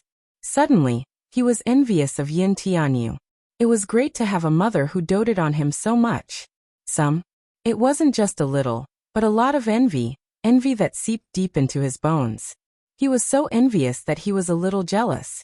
He felt that Yin Shirshir's body was like a warm sun. When he got closer, he felt warm. Xiao Yichen pursed his lips and greedily took a careful step toward Yin Shirshir's direction. He got closer and closer. It was as if he would be satisfied just by standing a little closer to her. Yin Tianyu caught his little action from the corner of his eye. He lifted his head from Yin Shirshir's embrace and looked at him. Following his gaze, Yin Shirshir looked up as well. Yin Tianyu subtly shrunk his body and gave Yin Shirshir half the space in her embrace. He hugged her shoulders and whispered into her ear, "Mommy, big brother saved me. His name is Mu Yichen." Big brother. Although he did not call him big brother in front of Xiao Yichen, it was enough to prove that he acknowledged Xiao Yichen from the bottom of his heart. This meant that he acknowledged this big brother. Chapter 452. It was just that he had always been shy about expressing it. However, it was precisely because he approved of it that he gave up half of the space in Yin Shirshir's arms. In the past, he had never liked any child sharing Yin Shirshir's love with him. But now he had thought it through. He shouldn't have been so selfish. This way of thinking was a little too childish. Mommy probably liked Xiao Yichen too, right? If he stood in the way, Mommy would definitely be sad. He would never do anything that would make Mommy sad. Yin Shirshir looked at Xiao Yichen. At this moment, he was standing helplessly in front of her, holding his dislocated arm. He looked a little uneasy. Her gaze fell on his deformed elbow joint, and her heart ached even more. She didn't know why he was in this amusement park, and she didn't know why he suddenly appeared to save them. Yes, she was saved by this child. He was only 6 years old, but he saved her and Yu in the nick of time. She was very grateful and touched by him, but more than that, she was flustered after surviving a disaster. However, she didn't dare to speak. If she was too proactive, she was afraid that she would scare the child or cause him to reject her. Thus she asked carefully, "Xiao Yichen, are you okay?" Hearing her call his name, Xiao Yichen widened his eyes in shock. His eyelashes trembled slightly, and his lips couldn't help but tremble. He hadn't shed a single tear during that dangerous moment, but now his eyes were slightly moist. Her voice was so gentle, like a warm little spring that flowed into his heart. His body, which had turned cold from fear, suddenly warmed up. He didn't know how to respond to her, and appeared a little clumsy. He wanted to tell her that he was fine, and that he didn't want her to worry. But subconsciously, he wanted to tell her that his dislocated arm was actually very painful. The thrilling experience he had just experienced had left him in a state of shock. The fear in his heart had yet to dissipate, and he was hoping for her comfort and heartache. He had never been good with words, so he didn't know how to express his feelings. Yin Shirshir was also very patient. She extended her palm to him and slowly opened it. "Come, let me have a look, okay?" He looked at Yin Shirshir's outstretched hand. It was as white as jade, and her fingers were long and slender. They were warm and soft. It was especially beautiful. She thought of Mu Wanru's hands. They were bony with thin joints and looked like 5 sharp knives. On the other hand, Yin Shirshir's hands were beautiful. Xiao Yichen nodded timidly. He took a step closer to Yin Shirshir and tried to look at her face. However, he saw that she was looking at him gently, patiently and warmly. Xiao Yichen's heart seemed to be touched by this smile. The mother and son seemed to have a telepathic connection as they walked towards her. Yin Shirshir carefully put her arm around his shoulders, and Xiao Yichen took the opportunity to lean into her embrace. However, he carefully hid his hands behind his back. He didn't want her to worry. Yin Shirshir's sharp eyes caught this small movement of his. Sometimes, although these two children didn't grow up together, they would often do the same thing. In the past, Yu was also afraid that she would be worried and upset, so he didn't tell her about certain things. "Your hand is injured? Let me have a look." She couldn't hide the worry on her face, and the heartache in her eyes was almost visible. Chapter 453. Xiao Yichen shook his head. He was clearly the one who was injured, yet he was the one comforting her. "It's all right. It doesn't hurt." "How can it not hurt? Let me see." Yin Shirshir could not help but let go of his hand. She carefully lifted his arm and, as expected, his elbow was dislocated and deformed. Her heart ached so much that her fingertips trembled uncontrollably. With a lump in her throat, she said sadly, "It must be very painful." The thought of the earlier scene made his heart palpitate. The Ferris wheel had stopped, and Yin Tianyou's entire body was hanging outside the carriage. If not for little Yichen's tight grip on his arm, the two lads would most likely have met with misfortune. It was so high up, dozens of meters. It was as high as a 20-story building. What if they fell? They would definitely be smashed to pieces. She had almost lost her 2 children, at that critical moment. She could not do anything and could only watch helplessly as her imagination ran wild. Yin Shirshir still felt a lingering fear at the thought of that tragic scene. "Thank you for saving Yu. Thank you." Yin Shirshir was extremely grateful to this child. Her heart ached so much that tears fell from her eyes as she hugged the 2 disheveled children. Her heartache seemed to have infected Xiao Yichen as well. He opened his mouth and tried several times to call out that warm and unfamiliar word, but in the end, he only managed to utter a few vague syllables. Inside he kept repeating, "Mommy, Mommy." It was very strange. The woman before him was clearly a stranger, yet it was so magical that there was a special bond between mother and son. Even though he had not been with her for the past 6 years, he still could not help but feel an inexplicable closeness toward her. She could give him warmth that Mu Wanru could not. However, what he knew all this while restrained him, so he could not easily call out those 2 words. Even so, he still yearned for this warmth from deep in his heart. The ambulance arrived in no time. Xiao Yichen and Yu were carefully placed on stretchers and carried into the ambulance. Yin Shirshir followed closely behind the medical team. Along the way, the nurses performed various basic tests on them. Yin Shirshir, who was standing at the side, felt her heart clench as she repeatedly asked about the 2 children's condition. The nurses hurriedly comforted her, saying that there was no danger from the preliminary tests. As for the rest, they would have to undergo further tests at the hospital to confirm their condition. They told her not to worry too much. After all, the 2 children were still in good spirits. Other than their dislocated hands, there should be no other major issues. Only then did Yin Shirshir's heart. "Yu's a little tired." Her lips curled into a smile as she patted her son's head. Close your eyes and sleep. We'll be at the hospital soon." "Mommy, you must tell the doctor that Yu is afraid of pain." You have to be gentle and not rough, the little boy warned with a serious expression. Yin Shirshir did not know whether to laugh or cry. The nurses at the side laughed as well. Little boy, don't worry. We'll be very gentle. Don't worry. Then I'm relieved. His brows relaxed as if he had heaved a sigh of relief. His witty sigh made the nurses smile again. This little guy is so cute. He looks so fresh and his skin is so tender. He's so handsome. Yes. He'll definitely be very handsome when he grows up. I'm afraid he'll charm many little girls. Chapter 454. Yin Shirshir shifted her gaze to Xiaoyichen. He was lying there motionlessly, but his gaze never left her. He was captivated by her every frown and smile. Xiaoyichen blushed when he saw Yin Shirshir looking at him. He shyly averted his gaze, and felt so awkward that he didn't know where to place his hands. Yin Shirshir slowly reached out, and placed her hand on his. Her warmth traveled from the back of his hand all the way to his heart. Xiaoyichen's face turned even redder. His heart thumped furiously, and he was so nervous that he didn't dare to look at her. Are you alone? Yin Shirshir asked. Why don't I see your daddy? Xiaoyichen's face darkened slightly at the mention of Muyaja. He doesn't want me anymore. He felt so aggrieved that his eyelashes fluttered down. How could that be? He dotes on you a lot. But he doesn't want me anymore. Really? Xiaoyichen clenched his fists so tightly that his fingertips almost pierced through his palms. Don't overthink it. What exactly happened? Yin Shirshir comforted him. After being guided patiently, the little fellow finally told him the whole story. He told her about how Muyaja had given him a surprise birthday present, and how he wanted to accompany him to Fairy Tale Valley to the Song Sisters coming over to cause trouble. In the end, he talked about how his father had gotten angry with him because of Songenshin, and even left him alone in the amusement park. He told him everything in detail, no matter how big or small. Originally, he shouldn't have shed tears, but children were usually pretentious in front of their mothers. As he spoke, his eyes reddened, and tears flowed down his cheeks uncontrollably. This matter had obviously hurt him deeply.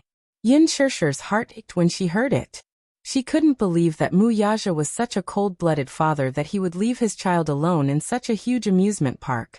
She also learned from Li Hanlin that before Muyaja left, he had specifically instructed Li Hanlin to take good care of Xiaoyichen. Although she couldn't agree with how Muyaja had entrusted his child to an outsider, Yin Shirshir still believed that Xiaoyichen was still in his heart.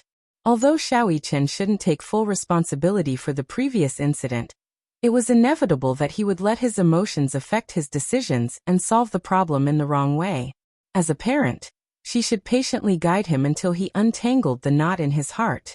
Perhaps a father's love wasn't as delicate as a mother's love, so he couldn't solve the problem from the root. At this time, what she should do was to straighten out the knot in the child's heart and let him understand his father. She shouldn't stand on the child's side and instigate conflict. Hence, she said, your daddy definitely cares about you. You shouldn't think of him that way. He cares about Song Inya and Songenshin, not me. Xiaoyichen held back his tears and said with reddened eyes, Today is my birthday. We should celebrate it properly. Yin Shirshir patiently comforted him again, telling him not to think too much. The ambulance soon arrived at the hospital. The two little guys were carried to the operating trolley and hurriedly sent to the emergency room. Yin Shirshir anxiously followed behind until she was politely blocked outside the door by a nurse. She then sat on the long bench outside the door in a daze, not knowing what to do. Chapter 455. Inside the doctor's office at the hospital, Song Inya sat anxiously in front of the doctor. The doctor looked at her, then at the man standing behind her with a cold expression. He slowly said, The child has a soft tissue contusion on his head, and he has a mild concussion. The wound has been disinfected and stitched up. Don't let it come into contact with water for the next few days, and avoid spicy food. Stitches? Song Inya was startled and could not help but interrupt him. Yes, how can he not be stitched up? The wound is a little deep. The child probably fell down the stairs and hit his head on the corner. The doctor adjusted his glasses and spoke in a more respectful tone. If it were any other patient, he would have long lost his patience after being interrupted repeatedly. However, he knew this woman's identity. So he treated her with utmost politeness and caution regardless of whether he offended her. Song Inya was stunned. Is the wound that deep? Concussion. Is it that serious? The doctor patiently explained. It's just a mild concussion. It's not particularly serious, so there's usually no need for special treatment. He'll slowly recover with proper rest. Will there be any impact on the brain? Will there be repercussions or something like that? No. The doctor rolled his eyes inwardly. How can it be that serious? This woman is simply medically illiterate. Song Inya asked many more questions, most of which were whether the stitches on the back of Song Enshi's head would leave a scar. The answer was yes. It was inevitable that there would be a scar, and it would be difficult for hair to grow in that area in the future. Fortunately, the wound was not too big. It was only 3 stitches, and the area was about the size of a thumb. Girls had a lot of hair, so they just needed to cover it up. Muyaja's thoughts, however, were not on Song Enshi at all. In fact, he knew Xiao Yichen's character very well. Song Enshi kept saying that Xiao Yichen had pushed her down and even bullied her.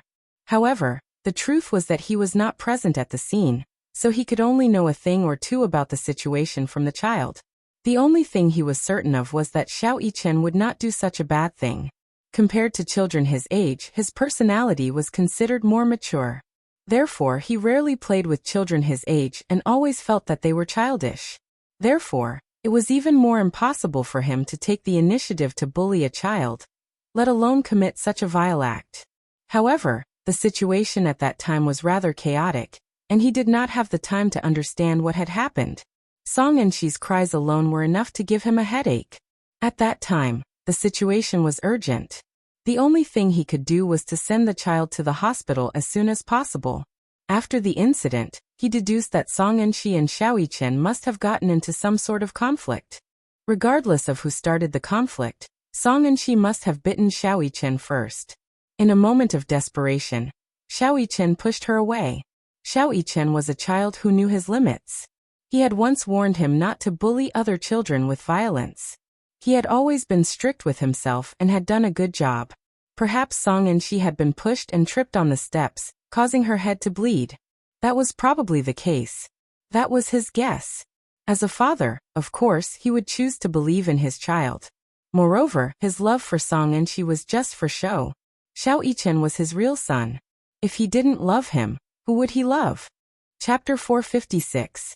He, too, wanted to give Xiao Yichen an unforgettable and blissful birthday. He had also pushed back many cases, and even ended his agenda early to rush back and give him a surprise. But who would have thought that this birthday party would end in such a way where both sides would suffer? When they walked out of the doctor's office, Muyaja strode in front with Song Inya trailing behind him. She looked at the man's tall and handsome back, and wanted to say something several times, but she stopped herself each time. This man's lofty image in her heart had always been irreplaceable. She had liked to stick to him since she was young. Logically speaking, since Jiang Qiming and Jiang Yishan were nieces, she should address this man as uncle. However, she felt that calling him uncle was too distant, so she always called him Brother Mu, as if this form of address was more intimate. As she grew older, this feeling gradually evolved into a young girl's throbbing heart and adoration. Although the two were related by blood, there were many marriages between cousins in the rich and powerful society, so there were no restrictions. She had dreamed of becoming Muyaja's bride since she was young. This had always been her wish. It was just that he already had a fiancé. This became the biggest thorn in her heart. There was no doubt that Muyaja was a perfect man. She was proud and arrogant, thinking that only such a man was worthy of her.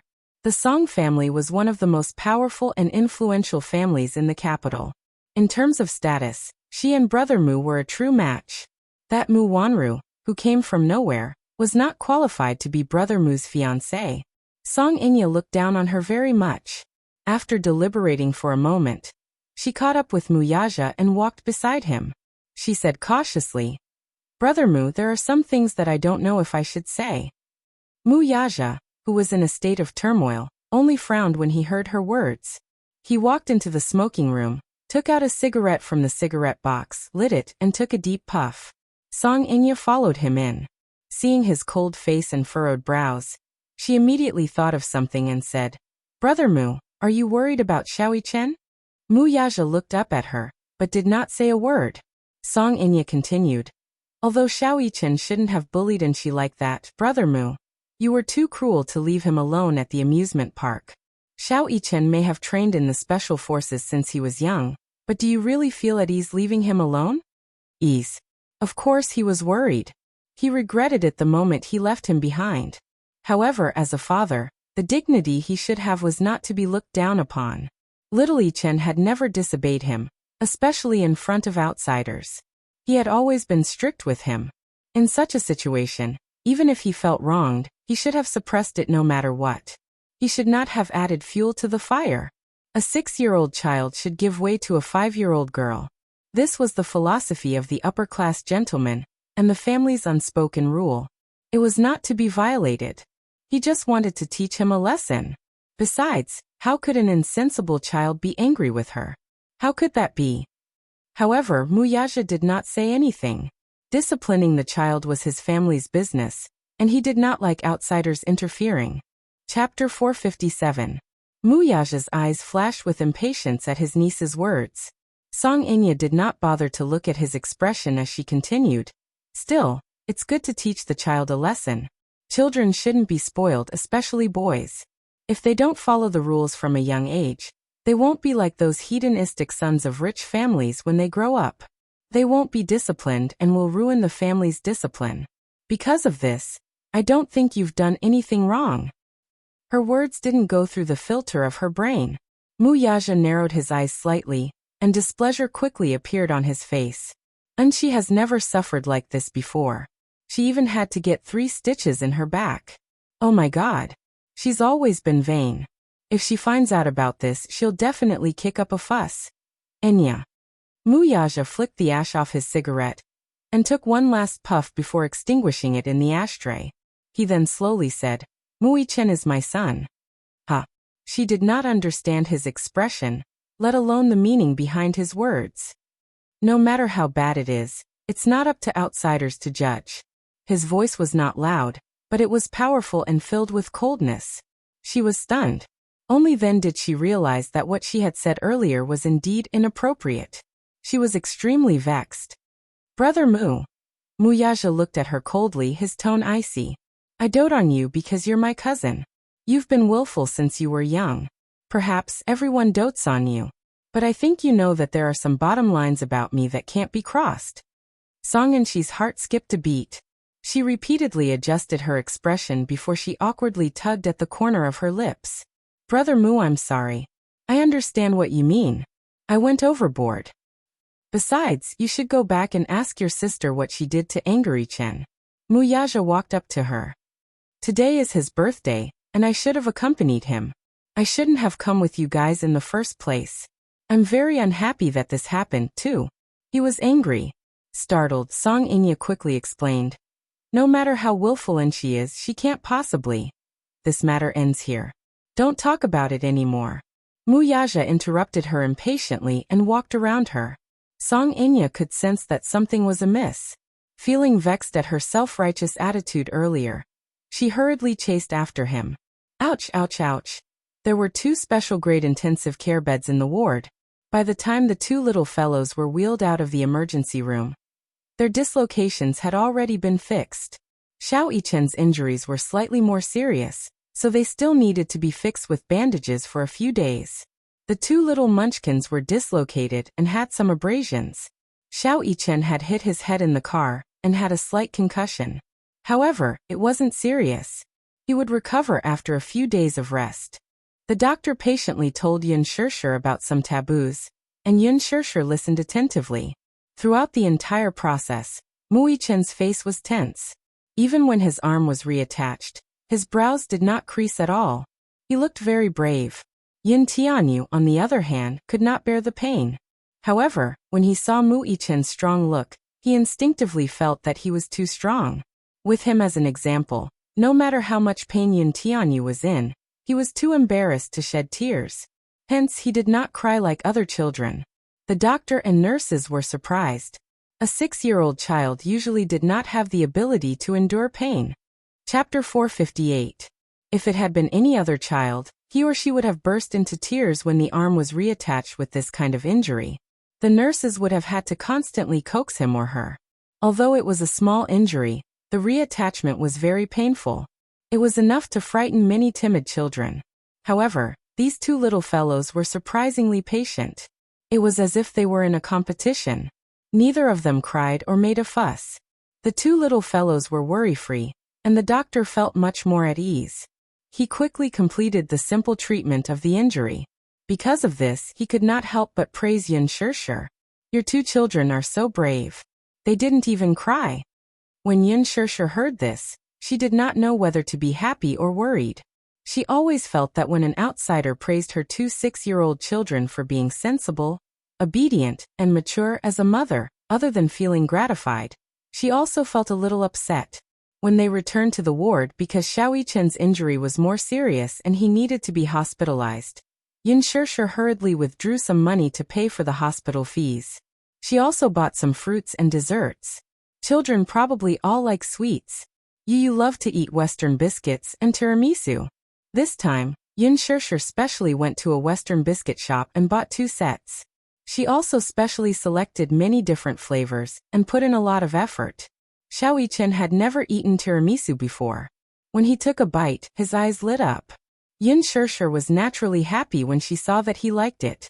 She fed him mouthful by mouthful. Xiao Yichen, who was originally tense, gradually revealed a sincere smile. Is it good? Yin Shirshir asked and fed him another mouthful. Xiao Yichen's eyes moved. He opened his mouth and took a mouthful. Milk foam filled his mouth. His heart felt warm. Mu Wanru had never fed him like this. The last time his daddy fed him was when he had a high fever and couldn't get out of bed. Daddy's actions were not as gentle as this. He seemed a little stiff and often scalded his mouth. Yes, it's so sweet. I want more. Xiao Yichen happily curled his lips and licked the tip of his tongue. His eyes and brows resembled Muyaja, but when he smiled, he was so cute and cheeky.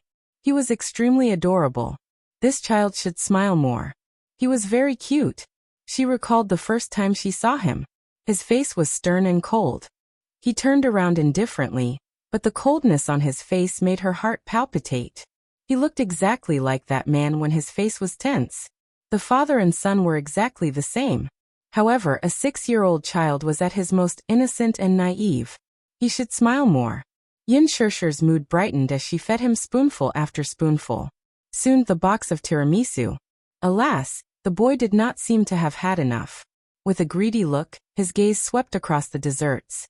She could read his mind at a glance and smilingly said, "You can't eat too much desserts, or else your teeth will rot."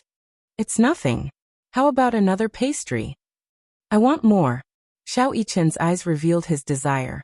His coquettish skills were not as good as Yun Tianyo's, so this level of desire was equivalent to him acting coquettishly to her. Yin Shirshir could not win against him. She repeatedly reminded him, "It's the last one." Thus, she opened the wrapping paper of the pastry. Xiao Yichen was secretly delighted. A child could not hide his thoughts, and this joy quickly surfaced on his face. Yin Shirshir did not know that he was not being greedy. He was clearly enjoying the process of her feeding him gently. No matter how much he disliked the pastry, he still found it delicious. Chapter 459. The pastry was small, but Yin Shirshir was afraid that the child would choke on it, so she deliberately broke it into 2 pieces. She then poured some milk into the pastry, dipped it in it, and fed it to him. Xiao Yichen took a bite of the pastry. Combined with the milk's aroma, it tasted pretty good. Perhaps it was because Yin Shirshir fed it, so it tasted good no matter what. "Is it good?" "Yummy, yummy," Xiao Yichen said with satisfaction. The mother-son pair looked at each other and smiled warmly. Yin Tianyu lay on the hospital bed with a gloomy face. He seemed to be unhappy.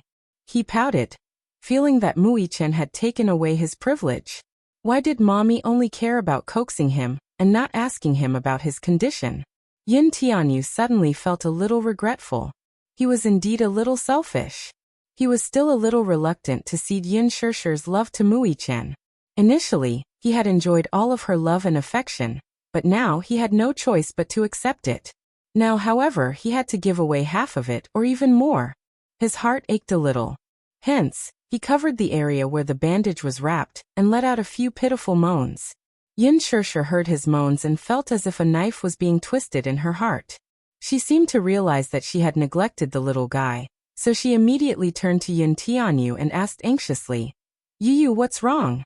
Does your wound hurt? Yin Tianyu shook his head and pretended to be strong. It doesn't hurt. It must hurt. Mommy heard it. Yin Shirsher rubbed his little cheeks. Yu has suffered. Mommy, give me a kiss. Yin Shirsher leaned over and planted a kiss on his forehead. Yin Tianyu was elated, but he proudly said, Is one kiss enough? No. Okay. Mommy will give you 2 more kisses. Yin Shirsher coaxed him. She then cupped his pink cheeks and gave him 2 more kisses. Yu then pursed his lips in satisfaction. The tears at the corners of his eyes had yet to dry, so he said coquettishly, Yu's mouth is dry. I want to eat an orange. All right. Mommy will peel it for you. Yin Shirsher dotingly scratched his nose bridge, then took out an orange and quickly peeled it. After peeling, she immediately separated the peeled tangerine into bags and fed it to him, piece by piece. With teary eyes, Yin Tianyu opened his mouth and took a bite of the orange. The sweet and sour juice immediately filled his mouth. Only then did his expression soften a little. Lying on the other bed, little Chen stared at her with wide eyes. Inwardly, she was a little envious of the meticulous care Yin Tianyu received. Licking her dry lips in envy, she imitated Yin Tianyu and meekly called out, It hurts? Ugh. Yin Tianyu's expression froze for a moment. Was this lad imitating him? Yin Shirsher was startled. She immediately turned around and caressed Xiao Yichen's cheek with her warm palm. She asked with concern, Where does it hurt? It hurts here. Xiao Yichen desperately squeezed out 2 pitiful tears and pointed to the dislocated shoulder. It hurts so much. Is it serious? Could it be that you didn't reattach it properly? Yin Shirsher was nervous and at a loss. Xiao Yichen immediately comforted her. It's okay. The doctor reattached it for me. It just hurts. I'll be fine after eating some biscuits. Yin Shirsher. Yin Tianyu. Chapter 460. He did not even frown when the doctor treated his arm in the emergency room earlier. Yet he was already acting pretentious when his mommy peeled an orange for him. Yin Tianyu's face was sullen. What was worse was that his mommy had fallen into his trap. Hence, she obediently peeled an orange for him by his bedside. Yin Tianyu was a little displeased. This rascal was clearly trying to snatch his mommy away from him, wasn't he? How could he let him have his way? Yin Tianyu's eyes turned to Yin Shirsher, and he waved his hand. Mommy, you wants to pee. Mui-chen. Yin Shirsher rushed over at once. She took the toilet paper from the drawer and carried Yin Tianyu to the bathroom. While Yin Shirsher was carrying him, Yin Tianyu stuck out his tongue at Mui-chen and made a face at him. He then smugly allowed Yin Shirsher to carry him away. Mui-chen was completely speechless. He did not think about Yin Tianyu's skills though. Although he was young, he had Yin Shirsher under his thumb. How could Mui-chen be his match when it came to fighting for favor? Perhaps Yin Tianyu was no match for him in terms of skills. However, Mui-chen was no match for Yin Tianyu when it came to scheming. Hence in the bathroom Yin Tianyu, who had taken off his underwear, began to stall for time. I can't pee. After a long while, he blurted this out. Yin Shirsher did not know whether to laugh or cry. Mommy will help you put on your underwear then. I don't want to. Yin Shirsher was baffled. After a long while Yin Tianyu said, I think I want to pee. Yin Shirsher's lips twitched. All right. Call me mommy when you're done.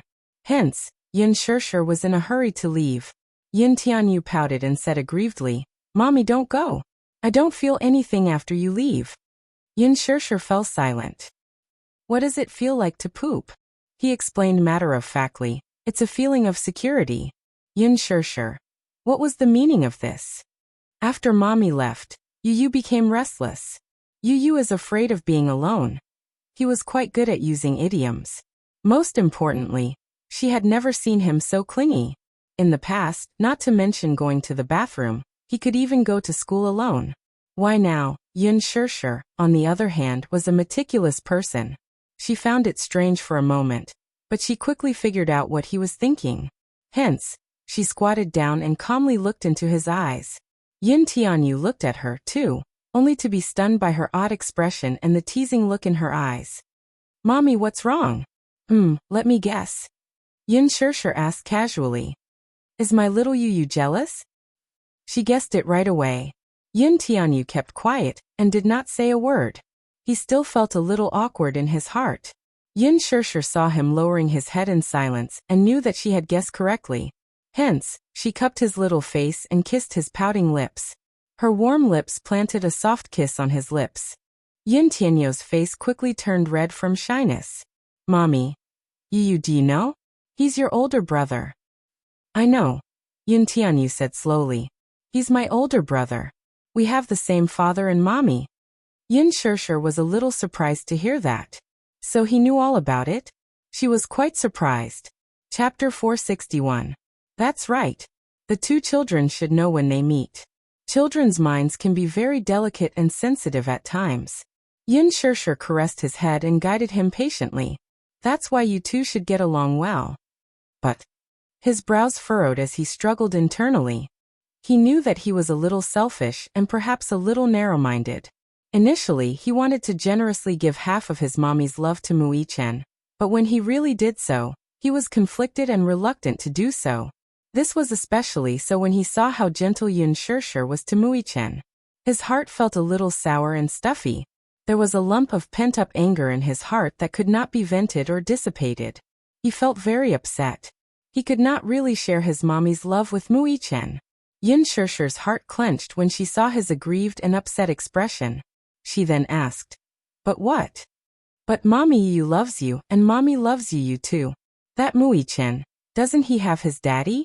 It's enough that he has his daddy's love. Why does he have to fight with you for Mommy?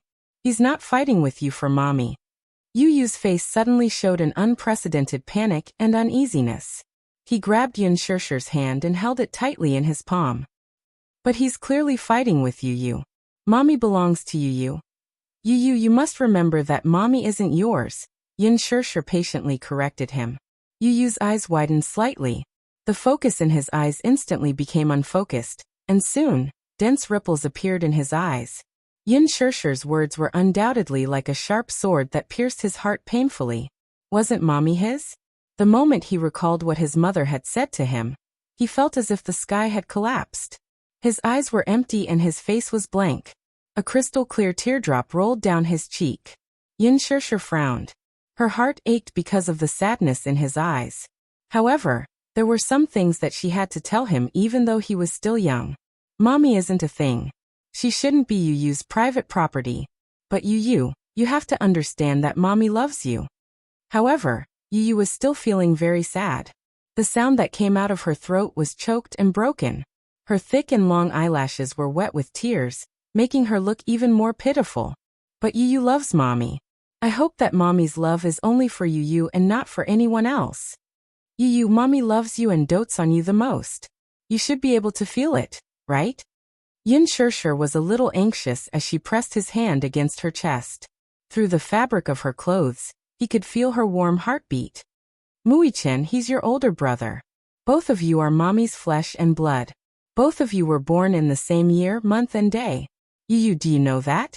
When you were born, your older brother was healthy, but you were always sick." "That's right. How unfair is that?" Hearing this, Yin Tianyu felt a little aggrieved, but he did not show it on his face. Instead, he said enviously, "That's right. How unfair is that?" Since he was young, he had always envied healthy children. Every minute and every second of the pain and torture of being sick was torture. When he was younger, he spent most of his time in the hospital. When he opened his eyes, it was a snow-white world. When he slept, it was endless darkness. Chapter 462. When he opened his eyes, he was greeted by a snow-white world. Even in his dreams, he was surrounded by endless darkness. The smell of disinfectant was something he hated the most. The sunlight he saw was mostly when he stood in front of the hospital window and looked at it. He could still vaguely remember that outside the hospital's window was a huge field of green grass. Many children who came to visit the patient were running and playing on the grass. They were holding hydrogen balloons in their hands as they chased each other. In a moment of carelessness, the balloon flew out of his hand and flew high into the sky. He held his head and watched in a daze as the balloon flew until it disappeared into the horizon and could no longer be seen. This was probably one of the few pleasures he had at that time. Yun Shirshir saw that his face was a little pale and knew that he had recalled something sad. Yu knew that he was in poor health. He also wanted to play, but the doctor had warned her not to let him run too much. Otherwise it would lead to a lack of blood supply to the heart, breathing difficulties, and in severe cases shock. She rarely let him go out to play with other children. Most of the time, she accompanied him to play puzzle games. Under Yun Shirshir's meticulous care, his health gradually improved. Yun Shirshir smiled faintly. You can't think of it that way though. Mommy has been separated from him for 6 years, so the love that should be given to you too was given to you. Yin Tianyu was startled. Was that so? Was he the one who had Mui Chen's love? Yun Shirshir continued. Today you told Mommy that brother saved you. Yu nodded in a daze. Indeed, it was Mui Chen who saved him. If not for him, the consequences would be unimaginable. Moreover, he knew very well that the assassin was obviously targeting him. On the way to the hospital, he repeatedly pondered over this matter and found it very fishy. Even though he told Yun Shirshir that he was tired and wanted to sleep for a while, his mind was filled with thoughts of this matter the moment he closed his eyes. There were many suspicious points. Yun Shirshir, of course, did not know what was going through Yin Tianyu's mind. She added, Mommy finds it unbelievable too. Big brother is so awesome. He saved my Yu. Mommy is very grateful to him. Aren't you grateful? Regaining his senses, Yin Tianyu immediately replied, Of course I'm grateful. He saved me, so I'll do whatever he wants me to do. Yu is so sensible. Yin Shirshir kissed his forehead in relief. Yin Tianyu was a little conflicted. I can't cede Mommy's love to him though. Mommy Yu loves you. Yin Shirshir emphasized seriously. Hearing that, the boy pursed his lips and nodded. Mommy loves you. You can feel it. Mommy loves you, but I also love him. But that doesn't mean that you've lost your mommy. You also have your brother's favor, don't you? Yin Tianyu was stunned for a moment before he fell into deep thought. After pondering over this sentence for a while, he quickly understood what Yin Shirshir wanted to express to him. Needless to say, he was a smart child and quickly figured out this problem. Therefore, he would not make things difficult for Yin Shirshir. It was just that he still needed some time to accept Mui Chen. Yin Tianyu walked out of the bathroom and quietly returned to the bed. Chapter 463. Yin Shirshir followed behind him. She sighed helplessly when she saw him climb into bed alone and tidy up the blanket to cover himself. She knew that he had straightened out his thinking, but he still needed time to get to the bottom of it. It was indeed a little harsh for him to accept another child and share her motherly love with him all of a sudden. Yu had always been sensible and obedient, so Yin Shirshir sat back on the bed and asked gently, Yu, do you want to drink some hot water? Yes, I do. Yu pursed his lips. Yin Shirshir hummed in acknowledgement and picked up the thermos beside her. Before leaving the room, Yin Shirshir specially reminded Xiaoyi Chen, help me take care of Yu. Mui Chen glanced at Yin Tianyu and nodded obediently. Yin Shirshir then left the room. Just as the door closed, Yin Tianyu sat up from the bed abruptly. Xiaoyi Chen was startled. Seeing his gloomy face, he hurriedly asked, What's wrong? It's very suspicious. What do you mean? Mui Chen was a little confused by his abrupt words and did not immediately understand what he meant. Yin Tianyu's eyes were deep and cold. He suddenly turned to look at him and asked, When did you find out about that man? Yes. Are you talking about the man who was chasing after us? Mui Chen raised a brow. Seeing that Yin Tianyu was talking about that man, he immediately replied, After we entered the haunted house. Didn't he see you? He saw me. Then, why did you say that his target was me? This matter was too suspicious. In the haunted house, he and Xiaoyi Chen looked exactly the same, especially in the dark. If that man had followed them from the haunted house, he should have seen Xiaoyi Chen. Yin Tianyu remembered that Xiaoyi Chen was carrying a panda at that time, but he was not. If that man's target was Xiaoyichen, then it would be easy to identify him from his clothes. Unless he was not the only one who was targeting him? Many thoughts flashed through his mind. Yin Tianyu had already thought of many possibilities, but he dismissed them one by one. Mu Yichen did not know what was on his mind and only said solemnly, "That's because his target was very clear from the start. I don't know when that man started following you guys. At least, before we entered the haunted house, he was already following us. At the time, the panda I was carrying was so conspicuous. After entering the haunted house, I noticed that someone was following behind me, so I dropped the panda on the ground. He didn't even look at it and just walked past, which means that his target wasn't me." Then halfway through his words, Yin Tianyu's pupils violently constricted, and his voice instantly turned cold. "I understand now." What do you understand? Mu Yichen's curiosity was piqued by his words. Perhaps that man's target wasn't just me. Yin Tianyu suddenly felt a chill run down his spine. Perhaps that man's target was him and his mommy from the start. Fortunately, his mommy was separated from them in the haunted house. As his biggest target, that man naturally wanted to get rid of him first. Thinking deeper, he could not help but feel a little terrified. His phone rang all of a sudden. He picked it up and saw that it was a call from Li Hanlin. He picked it up. "Hello. Director Yin, are you at the hospital?" Chapter 464. His voice sounded wary. Yin Tianyu immediately got off the bed and walked to the window. Lowering his voice, he answered, "Yes, I'm here." "How's your injury? Is it serious?" Li Hanlin's tone was anxious as he asked with concern. "Forgive me for not being able to visit you at the hospital right away. It's all right. It's nothing serious." Yin Tianyu paused for a moment before changing the topic. "How's that matter of yours?" "Yes. I've caught the culprit, but according to the surveillance footage, there are 2 of them. There's still one left." His voice got softer as he spoke, afraid that Yin Tianyu would reprimand him for his incompetence. Yin Tianyu's tone suddenly turned gloomy. "How did you do your job?" Li Hanlin held the phone in his hand with tears streaming down his face. He knew it. He had done his best though. "Where is he?" Yin Tianyu calmed himself down and asked. Since he had caught the culprit, he must not hand him over to the police. He must force the culprit to reveal the ins and outs of the matter. Li Hanlin immediately replied respectfully. "The culprit has been detained in a warehouse in the suburbs and is under heavy guard. However, he's been very tight-lipped and won't say anything." "Oh." Yin Tianyu frowned and his lips curled into a sinister smile. "Won't say anything?" "Yes. We've taken precautions to ensure his safety." Yin Tianyu praised.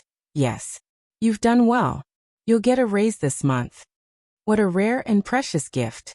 Li Hanlin was immediately moved to tears. "Thank you, Director Yin. You've finally given me a raise. The family can barely afford to eat." Yin Tianyu frowned in disdain. He looked out of the window and was lost in thought for a moment. Suddenly, he made a decision in his heart. "You won't say anything, huh?" "Yes. We've tried everything. This guy is very tight-lipped and won't divulge anything. We found a poison sac in his mouth." "Poison sac?" Yin Tianyu frowned. "What's that?" "Director Yin, this person is a professional assassin. The poison sac is in his mouth. Once he bit it open, he committed suicide by drinking the poison." Li Hanlin explained. Yin Tianyu felt a chill run down his spine.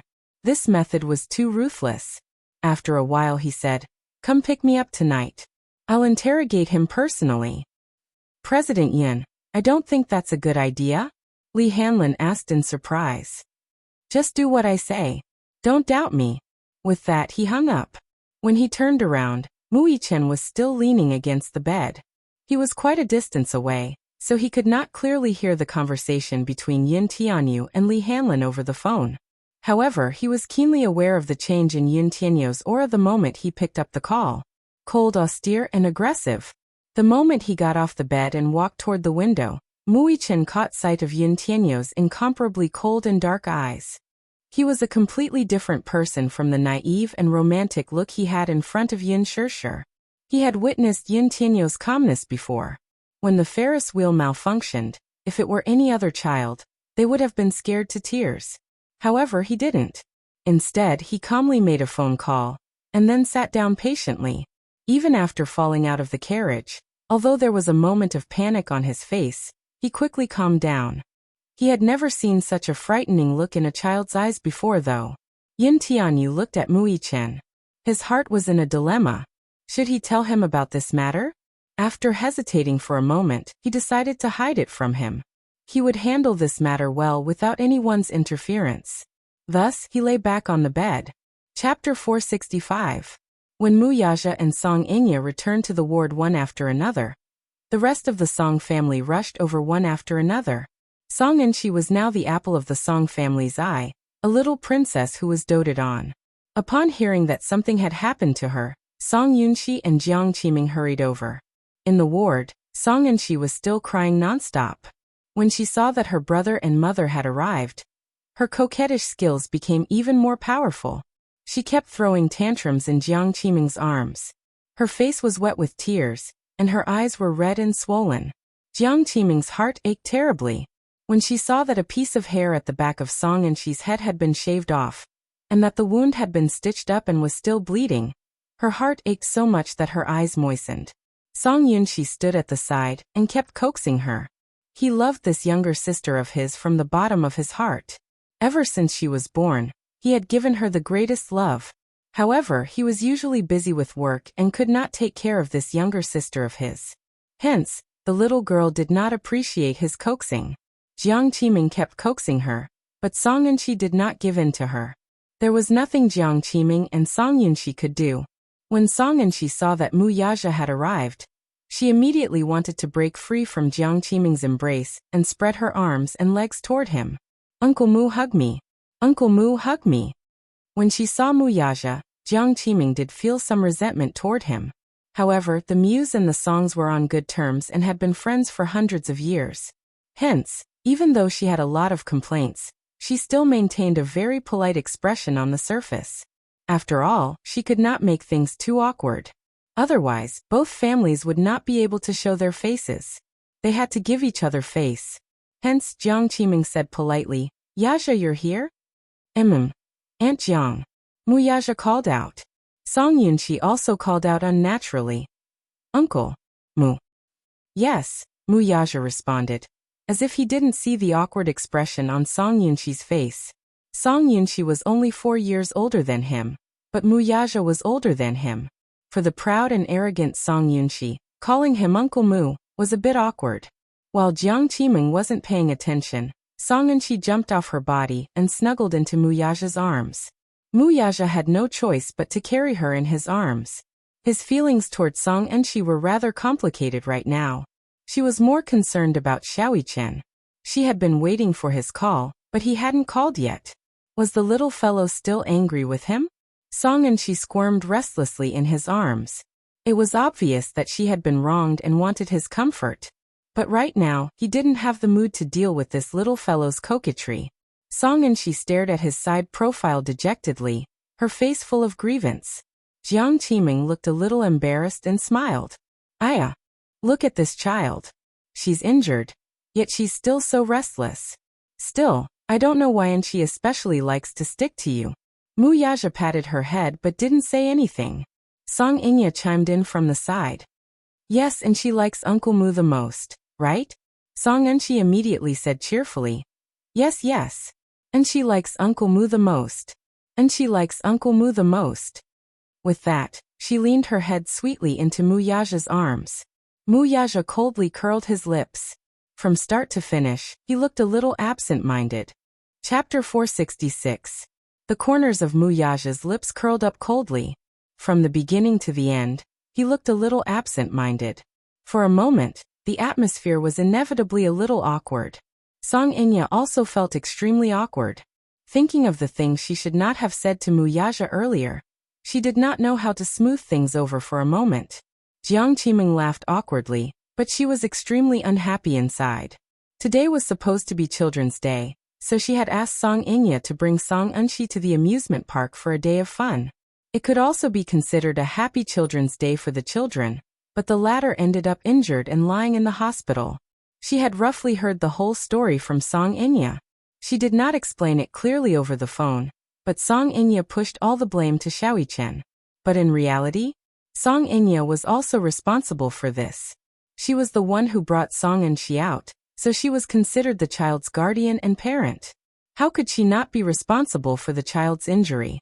At that time, Muyaja said that he was going to the dessert station, so she should have stayed behind to take care of the two children. However, out of selfishness, she wanted to have some privacy with Muyaja, so she went with him, leaving the two 5-year-old children behind. Since something had happened, she simply pushed the blame to Muichen. Perhaps she was used to being spoiled since young, or perhaps this was a common problem of Missy. She always felt that she was not in the wrong and had no sense of responsibility. However, she did not think that if she had stayed behind to take care of the children, would such an incident have happened? When she told Jiang Qiming about this matter, she only said that Muichen had pushed her, and did not mention that Song Enshi had bitten Muichen at all. He recounted the entire incident out of context. Of course, Jiang Qiming believed that it was his son who had been mischievous and pushed Song Enshi from start to finish. Therefore, when Muyaja sat there with a cold expression and an absent-minded look, Jiang Qiming was more or less displeased. Her child was injured. There was a deep cut on the back of her head that required 3 stitches, and a piece of her hair was shaved off. She did not know if the cut would grow back in the future. The child had never experienced such hardships since he was young. Logically speaking, as Muichen's mother, Muyaja should also be responsible. Anyone with a bit of responsibility wouldn't have such a cold expression. However, even though she was displeased, she did not dare to voice her displeasure. Although the Song family is a prestigious family in the capital, and with old master Song status, they are still far from the Mu family's influence. Therefore, the Song family had to give the Mu family face no matter what. Even so, Jiang Qiming still felt a little uncomfortable. Hence she glared at Song Enshi and said, "Uncle Mu is tired. Get off me. Why do you always like to stick to me?" Song Enshi snorted. "I don't want that. I like Uncle Mu. Haven't you suffered enough?" Jiang Qiming was a little anxious and scolded. "You're really disobedient." "Sob sob. Mommy yelled at me." Song Enshi's little face scrunched up as tears streamed down her cheeks. "Mom, and she likes Brother Mu. Just let her go," Song Inya said from the side. Muyaja suddenly put Song Enshi down and stood up. He was still worried about Muichen. It was getting late, and Fairy Tale Valley would be closed soon. Chapter 467. Even if it was a punishment, it should end here. Even if Muichen did not call to sincerely apologize, he had already lost his patience. Seeing that he was about to leave, Song Inya immediately went up to him and asked, "Brother Mu, where are you going?" "I'm going to pick up the children," Muyaja curtly replied. Jiang Qiming picked up Song Enshi and suddenly said, "Yaja, there's something that I must remind you of. Boys can't be spoiled. This sense of responsibility must be nurtured from a young age. Take my Yunshi for example. He was also mischievous when he was young and caused trouble everywhere. However, I've told him since he was young that a man must be responsible. If he made a mistake, he should bear the consequences himself. Naturally, the Songs won't pursue this matter. However, I still hope that Muichen can come and apologize to my Enshi." Muyaja's back view paused. In an instant, he exuded a sharp aura. He slowly turned around, but the expression on his face was even colder. "How to discipline my son is my family's matter. It's not up to the Songs to interfere." Jiang Qiming's expression turned ugly. Song Yunshi could not bear to listen to this and said unhappily, "Uncle Mu, what do you mean by this? The Songs have already given us enough face after this incident. Now they just want Muichen to apologize." "Sure." Muyaja coldly interrupted her. Song Yunshi was stunned. Jiang Qiming's face immediately revealed a gratified smile. "Then, can Enshi also ask Xiaoyichen to apologize to him for biting Xiaoyichen?" Jiang Qiming's smile instantly froze at the corner of her mouth. "What do you mean?" "What do I mean? You should ask your daughter," Muyaja said and left the ward. Everyone was left looking at each other. Song Inya walked up to Song Enshi and asked coldly, "What exactly happened today?" Song Enshi raised her head and looked at her with teary eyes. She was probably most afraid of Song Inya at home. She knew that she had made a mistake, and more importantly, she had made Uncle Mu unhappy. While feeling wronged, he also felt a little regretful. Furious, the Missy hollered, "Say something. What the hell is going on? Why did Mui-chan push you?" Song Yunshi burst into tears after being yelled at by her. Song Yunshi's heart ached. She immediately stepped forward and said, "The child is still young. Don't be so fierce to her. Brother, you're always spoiling her. Look at her, how willful has she become?" She glared at him and lowered her head to threaten him. "Uncle Mu won't like you if you don't behave yourself. Woo-woo. It's all Mui-chan's fault. He didn't let me look at his watch, and he even snatched Uncle Mu away from me. Sob sob. He even said that I was ugly, so I was so angry that I bit him. Just once, sob sob." She sobbed and wept as she recounted the whole story. It turned out that Mui-chan really did not use much force when he pushed her. She had deliberately pretended to be pushed so that she could complain to Uncle Mu when the time came. She did not expect that she would fall on the stairs and hit the back of her head, resulting in this disaster. This time, Jiang Qiming's face turned white with anger. She picked up her daughter's little hand and slapped it hard. "Why didn't you tell Mommy earlier?" "I was afraid that Mommy would scold me." Woo woo woo. Her phone suddenly rang. Chapter 468.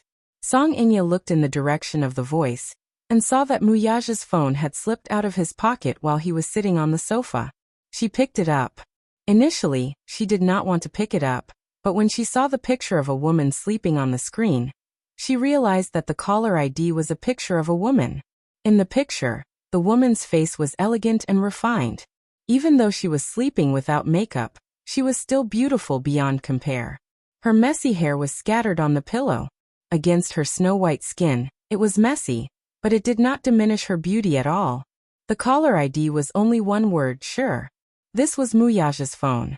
She should not have picked up the call. However, when she looked at the photo on the caller ID, her imagination started to run wild. For some reason, she actually picked up the phone. Yin Shersher went to the nurse's station to ask where the hot water room was. The nurse was busy, so she did not answer her seriously. She searched for it for a long time, but she could not find it. She was about to return to the ward when she suddenly remembered that Xiao Yichen needed to be hospitalized. Should she call Muyaja? She was too nervous when she sent the two children to the hospital outside the emergency room. After that, she was busy taking care of the two little guys. She was in a mess. Now that she suddenly remembered that she should contact Muyaja to come to the hospital. Even if there was a misunderstanding between father and son, they should communicate in time, right? Thus, she took out her phone and dialed a number. The phone rang a few times before it was picked up. On the other end, a woman's sharp and somewhat targeted voice asked, "Who are you?" Yin Shersher was stunned. The woman on the other end was obviously a little impatient. "Speak. Hello, is Muyaja there?" The woman gritted her teeth and said no. Then, she hung up the phone. Yin Shersher was stunned for a moment. She laughed at herself, but her heart ached. She thought that he must be very busy or was giving the children a punishment. In fact, he was very concerned about the children, but she called to tell him that Xiao Yichen was in the hospital and to come over to take care of the children. She did not expect a woman to pick up the phone. What was the meaning of this? Yin Shersher was a little angry. She felt sorry for Xiao Yichen. Previously, she had thought that Muyaja was a responsible father, but now she had to put a question mark in her heart. It's fine if you don't come. Who he was with had nothing to do with her. He didn't care about the children. She would take care of them. She was more than happy to take care of the child. As for him, what did he have to do with her? As she thought about this, she stood at the elevator door and waited to return to the ward. The elevator took a long time to arrive. The floor of the ward was high, so it took a while to get to the elevator. Suddenly, a hurried voice called out from behind him, "Brother Mu." She furrowed her brows and turned her head to take a look. Now that she thought about it, she shouldn't have turned back at that time. She wouldn't have caused a series of problems because of that scene. However, this was a story for another time. She turned around and saw Muyaja walking down the stairs, followed by a woman with a hurried expression. At first, The man did not seem to be in the mood to respond to her call. He walked down the stairs without looking back. Until the woman called out, "You left your phone with me. Don't you want it?" Wuxia stopped in his tracks and turned around. Song Inya immediately chased after him with a smile. Yin Shirshir originally wanted to walk over when she saw him, but when she heard the woman's words, her heart skipped a beat. Wuxia's phone was with her? Was she the woman who had spoken sarcastically to her over the phone earlier? Chapter 469. For a moment, he froze on the spot. Song Inya walked up to Wuxia with a smile. The tender smile on her face made Wuxia a little dazed. He seemed to see the shadow of his mother when she was young in her. For a moment, he was stunned and could not react. Song Inya took out her phone. Wuxia reached out to take it, but she playfully put it away and carried it behind her back. Her mischievous look was just like when she was with him when they were young. "Brother Mu, don't be angry with me." Wuxia was stunned, but he did not say a word. The anger in his heart was greatly reduced by this smile that resembled his mother's. Song Inya knew that the man's cold expression was a sign of anger, so she reached out and hugged his shoulders. Acting coquettishly, she said, "Brother Mu, I'm sorry. I went overboard with my words just now. Perhaps today's matter was indeed a misunderstanding. I shouldn't have said that. I didn't mean to say that. Please forgive me, okay? Please." Song Inya acted coquettishly. Wuxia had been indulging her since they were young. Sometimes, when she went overboard and angered him, she would coax him like this and beg for his forgiveness. This trick was tried and tested. Sure enough, Wuxia's expression improved a lot. "Yes. You're really not angry anymore?" Song Inya smiled in surprise and raised her head to look at his expression. She saw that his ice-cold expression had softened a little. Song Inya knew that he was no longer angry, and her heart was overjoyed. "Thank you, Brother Mu. Brother Mu, when you go back today, you must apologize to Xiao Yichen on my and Inshi's behalf. I didn't fulfill my responsibility as an elder sister today, so I feel guilty toward Xiao Yichen. Tell him that I'll definitely apologize to him with Inshi next time. Go up." Wuxia did not say much. He just reached out and patted her head lovingly, urging her to go upstairs to the ward. Song Inya nodded and handed the phone to him before reluctantly heading upstairs. Wuxia took the phone and was about to leave when he caught sight of a familiar figure from the corner of his eye. His expression froze as he turned his head, only to see Yin Shirshir standing at the elevator entrance with a hot water bottle in her hand. Her eyes were fixed on him the whole time. His face, however, was cold enough to make one's heart palpitate. Yin Shirshir looked at him coldly. Her eyes, however, were still. It was as if her heart was as dead as ashes. There was not a single ripple in it. She did not know why, but when she saw Song Inya hugging Wuxia earlier, the look of indulgence on the man's face inadvertently made her heart bleed profusely, as if it had been sliced open by a razor blade. If she hadn't seen this scene with her own eyes, she wouldn't have known that this man actually had such a gentle side. Would he show such a doting and indulgent expression to a woman? Song Inya threw herself into his arms, but he did not push her away. The indulgence on his face undoubtedly pierced her heart. She did not care who this woman was or what her status was. She did not care about their relationship, nor why Wuxia did not appear in Xiao Yichen's ward when he was in the hospital. Instead, he appeared at the staircase with an unfamiliar woman. What she cared about was what position Xiao Yichen had in this man's heart. Chapter 470. So, those gentle gazes that he had shown her before were nothing more than an illusion? Was he just putting on an act? Was this woman the one he liked? So what was she? Yin Shirshir was a little confused, and her mind was in a mess. However, that wasn't what made her heart turn cold at this moment. Instead, it was the fact that Xiao Yichen was still lying in the ward, feeling sad because of his heartlessness. Yet he was still here, hugging a woman? When Wuxia saw her standing there, an inexplicable sense of panic flashed across his face, but he quickly suppressed it. He didn't know how much she had seen or heard. He also didn't know what this stupid woman was thinking as she stared at him motionlessly. Thus he asked, "Why are you here?" They weren't far apart, and the man's voice was powerful and resonant. However, she acted as if she hadn't heard him and turned around. When the elevator doors opened, She stepped into the elevator and pressed the button for her floor, intending to return to the ward. Wuxia saw that she ignored him and didn't respond to his question. She only minded her own business and walked into the elevator. In a fit of anger, he strode over to the elevator. Just as the elevator doors were about to close, he reached out and forcefully blocked the doors from closing. His hand was viciously caught between the doors. Yin Shirshir was shocked, but she saw the elevator doors open again. The man strode in and stood in front of her with a condescending look on his face. What do you mean? She was baffled by his question. What do you mean by what do you mean? I don't know what you're talking about. I asked you, why are you here? You ignored me and turned around to enter the elevator. What do you mean by that? Wuxia was enraged by her indifference. When the elevator doors closed, he took a step forward and forced her into a corner. Yin Shirshir wasn't shocked or angry. Her face was calm as if her heart had died. Instead of answering, she asked, Am I not supposed to be here? Or am I interrupting you flirting with another woman? If that's the case, then I'm really sorry. Her sarcastic tone caused the man's face to instantly turn cold. Flirting? What are you thinking about all day long? Flirting? Song Inya was his cousin. It was just a hug between siblings, so how could she call it flirting? If they weren't in public, he really wanted to teach this woman a lesson. Yin Shirshir said indifferently, I don't want to know anything. Who she is, what's your relationship, and what you're doing, I'm not interested. Her cold words were so harsh to the ears. What did he mean by she wasn't interested in knowing? What did she know? What did he know? Wuxia didn't know why she suddenly went crazy. He suddenly thought of something and the corners of his mouth curled up in a mischievous arc. He asked, jealous? No. Why would I be jealous? She calmly denied.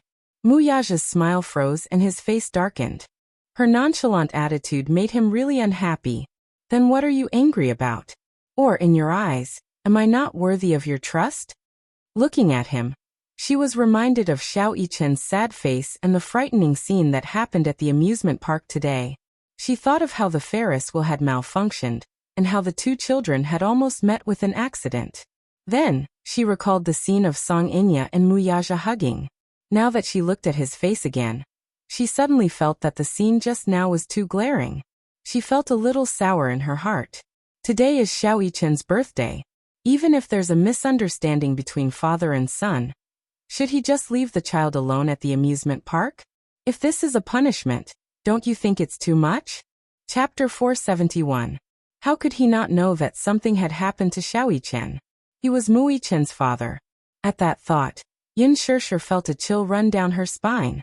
I originally thought that you were a responsible father, she suddenly said. Wuxia was stunned. Her strange words had caught him off guard.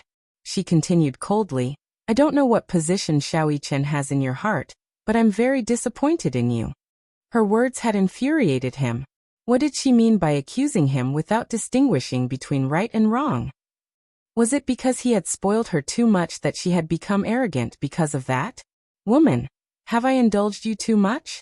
Although Wuxia tried his best to control himself, he still couldn't stop himself from grabbing her shoulders tightly. His fingers tightened around her shoulders. Her words had undoubtedly offended him, so he sneered. You have no right to judge what kind of father I am. No right. Yin Shirshir stared at him in a daze for a long time. Her eyelashes trembled slightly, and she suddenly mocked him. This mocking remark was his excessive concern for her. Yes, she had no right. He was right. What right did she have to criticize him? 6 years ago, she was the one who gave up Xiao Yichen's custody, wasn't she? She wasn't a good mother to begin with. She was the one who gave up her child's custody. Therefore, what right did she have to criticize Wuxia for being irresponsible? She had no right to criticize him. She really had no right to do so. Even so, when she thought of Xiao Yichen's heart-wrenching disappointed expression, her heart ached. I have no right? Then do you have the right? Yin Shirshir gritted her teeth and said, I know that I don't have custody of Xiao Yichen. In name, I'm not Xiao Yichen's mother. I was the one who gave up my child's custody. But Wuxia, Xiao Yichen is also my flesh and blood. I won't cause you any trouble regarding his custody. I'm just disappointed that when Xiao Yichen got into trouble, where were you? Xiao Yichen got into trouble? What happened? Muyaja's heart skipped a beat. He was confused. What happened to him? Don't you think it's too late for you to ask now? She said bitterly. If you don't know how to take care of him, I can take care of him. The child was still young and insensible. Of all the things he should do, shouldn't the father and son communicate properly? Even if there's a huge misunderstanding, there's nothing that's not clear? Is there a need to leave him there alone? The more she thought about it, the more furious she became. I don't know whether your heart is warm or not, she said, questioning him. Today is the child's birthday, but what did you do? Muyaja only felt frustrated. This stupid woman was condemning him righteously. He didn't care, but he cared about what happened to Xiao Yichen, but she didn't say anything. Wasn't the child in the amusement park? What could have happened? He had arranged for him to receive training in the special forces since he was young. Whether it was survival in the wild or various subjects, Xiao Yichen's results were amazing. That was why he was relieved to leave him alone in the amusement park. Didn't he want to play? Then what would happen if he let the child have fun in the amusement park? Chapter 472. Yin Shishir sneered. You said that I don't have the right to ask, then let me ask you. What am I in your heart? What right do I have? Even if I don't even have the right to ask, what am I in your eyes? You can summon me at your beck and call. You can tease me when you're in a good mood, and humiliate me when you're in a bad mood, right? Muyaja said coldly, shut up. His gaze was as sharp as a knife as it pierced her body. He felt that she was being too presumptuous with her words. Was there a need for her to make such guesses about what he thought of her? Yin Shishir's heart turned even colder after being yelled at by him. I originally thought that you'd be cold to everyone, but, halfway through her words, she recalled the doting and indulgent side of this man toward Song Inya, and a part of her heart suddenly collapsed. She suddenly felt a little ashamed. Towards this man, she actually had a damnable heart. Now that her heart had given up, it was all over. I'm sorry, I was thinking too much. The elevator doors opened when it reached her floor. She turned around and left without looking back. Back in the ward, she began to pack her things. Yu could not help feeling puzzled when he saw her pale face. Mommy, what's wrong? Why were you gone for so long? Yin Shishir did not want him to see the loss of composure on her face, as she packed her things with her back facing him. She was very upset, and felt a stabbing pain in her heart. Yu and Xiao Yichen looked at each other, completely clueless about what had happened. Yu did not have a lot of things, only a small backpack and some personal belongings. Yin Shishir walked to Yu's bed and said, Yu, let me take you home. Yu nodded. Xiao Yichen sat up nervously when he heard this. He looked at Yin Shishir, who had a strange expression on her face, and asked uneasily, Are you leaving? He could not bear to leave her. He should have called his daddy when he was admitted to the hospital. However, for some reason, he did not want to call him. There was anger in it, but more than that, he wanted to spend more time with her. Seeing that she was about to leave, he suddenly felt a little flustered. What? What about me? Muyaja had already entered the ward. Just as he stepped into the ward, he saw the little lads with different injuries on the two beds. His face sank, and he frowned. When he saw Muyaja's call, he opened his mouth and wanted to call him, daddies, but when the word he wanted to call. He did not want to talk. There were some things to this day. It was supposed to be a happy birthday, but now it was like this. He was angry, so he didn't want to talk to him. What's going on? Muyaja asked after a moment of shock. Xiao Yichen ignored him too. Yin Tianyu looked at Yin Shishir's expression, and then at the man. He was sensitive enough to know that this man must have angered his mommy again. So he ignored him even more. He gave Muyaja a bad review in his heart. Lousy. People who make mommy angry are the worst. Unforgivable. Yin Shishir decided to leave with Yu. Yu's injuries were not serious. As his elder brother, Xiao Yichen had always been responsible for protecting him, so his injuries were not serious. Chapter 473. Although this child had never called her mommy, that sense of closeness was irreplaceable by the word mommy. Feeling helpless, Yin Shishir walked to his bedside and said gently, Yichen mom, auntie is leaving. You have to be well, okay? Little Chen's heart ached. He opened his mouth, wanting to persuade her to stay, but no matter what, he could not bring himself to do so. He felt that he had no say in this. Xiao Yichen lowered his head dejectedly. His eyes were filled with reluctance, sadness, and even attachment. However, the little guy was afraid that Yin Shirshir would make things difficult for him, so he hid it well. From start to finish, he did not say anything. Yin Shirshir's heart ached when she saw him in such a despondent state. She wanted to reach out and caress his face, but Mu Yaja was present. Recalling his words earlier, her heart turned cold. Thus she retracted her hand, picked up Yu and left. When he brushed past Mu Yaja, Yin Tianyu looked at Mu Yaja with chilling eyes. Mu Yaja did not turn back to ask him to stay. When he walked to the bedside, he saw Xiao Yichen staring blankly at Yin Shirshir's departure. For a moment, he was so sad that he almost suffocated. Seeing the mother and son disappear from the door of the ward, he couldn't help but flip over and get off the bed. He didn't care about his injured hand and stumbled to the door. But at this moment he stopped in his tracks. Leaning against the door, he watched Yin Shirshir and Yin Tianyu enter the elevator. When the elevator door closed, it was as if the sky had collapsed. Xiao Yichen mumbled, "Mommy." Tears fell from his eyes in a daze. He kept feeling that her departure had left a huge hole in his heart that couldn't be filled no matter how hard he tried. Mu Yaja went to the door and picked him up. Looking at his bandaged arm, he raised his eyebrows slightly and asked in a deep voice, "What happened to your hand?" He didn't know what had happened today. He thought that the children were playing in the amusement park, and the machine had malfunctioned. However, little Chen turned his head away, not wanting to bother with him. She felt a little guilty towards him. She shouldn't have left him alone in the amusement park. But at that time, the situation was urgent. At that time, he was a little worried about Song Enchi's injury. He was not in the mood to ask which child was at fault. These were all trivial matters. He was only anxious to send the child to the hospital. This was also his responsibility, wasn't it? But he stubbornly refused to leave. He tried to pick up Xiao Yichen by force, but the child pushed him away and threw a tantrum. He simply left him there, and let him play to his heart's content. When he was young, when he was willful, his father also punished him in the same way. Perhaps he didn't think that there was anything wrong with it, but if it hurt the child, it was an unintentional mistake. Now he was very regretful. He felt guilty towards the child, so he took a step back, which was rare of him. "It's Daddy's fault. It's Daddy's fault.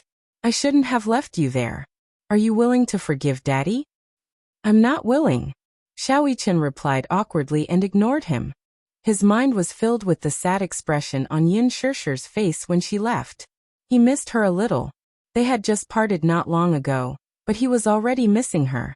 He missed her gently feeding him tiramisu and her warm embrace when she hugged him. His tears suddenly burst out uncontrollably. He rarely cried. In fact, he almost never cried. Chapter 474. On the way back to the Mu residence, Xiao Yichen was so angry that he did not utter a word. He did not mention a word about what had happened that day. Mu Yaja tried to hug him a few times, but he avoided him without a word.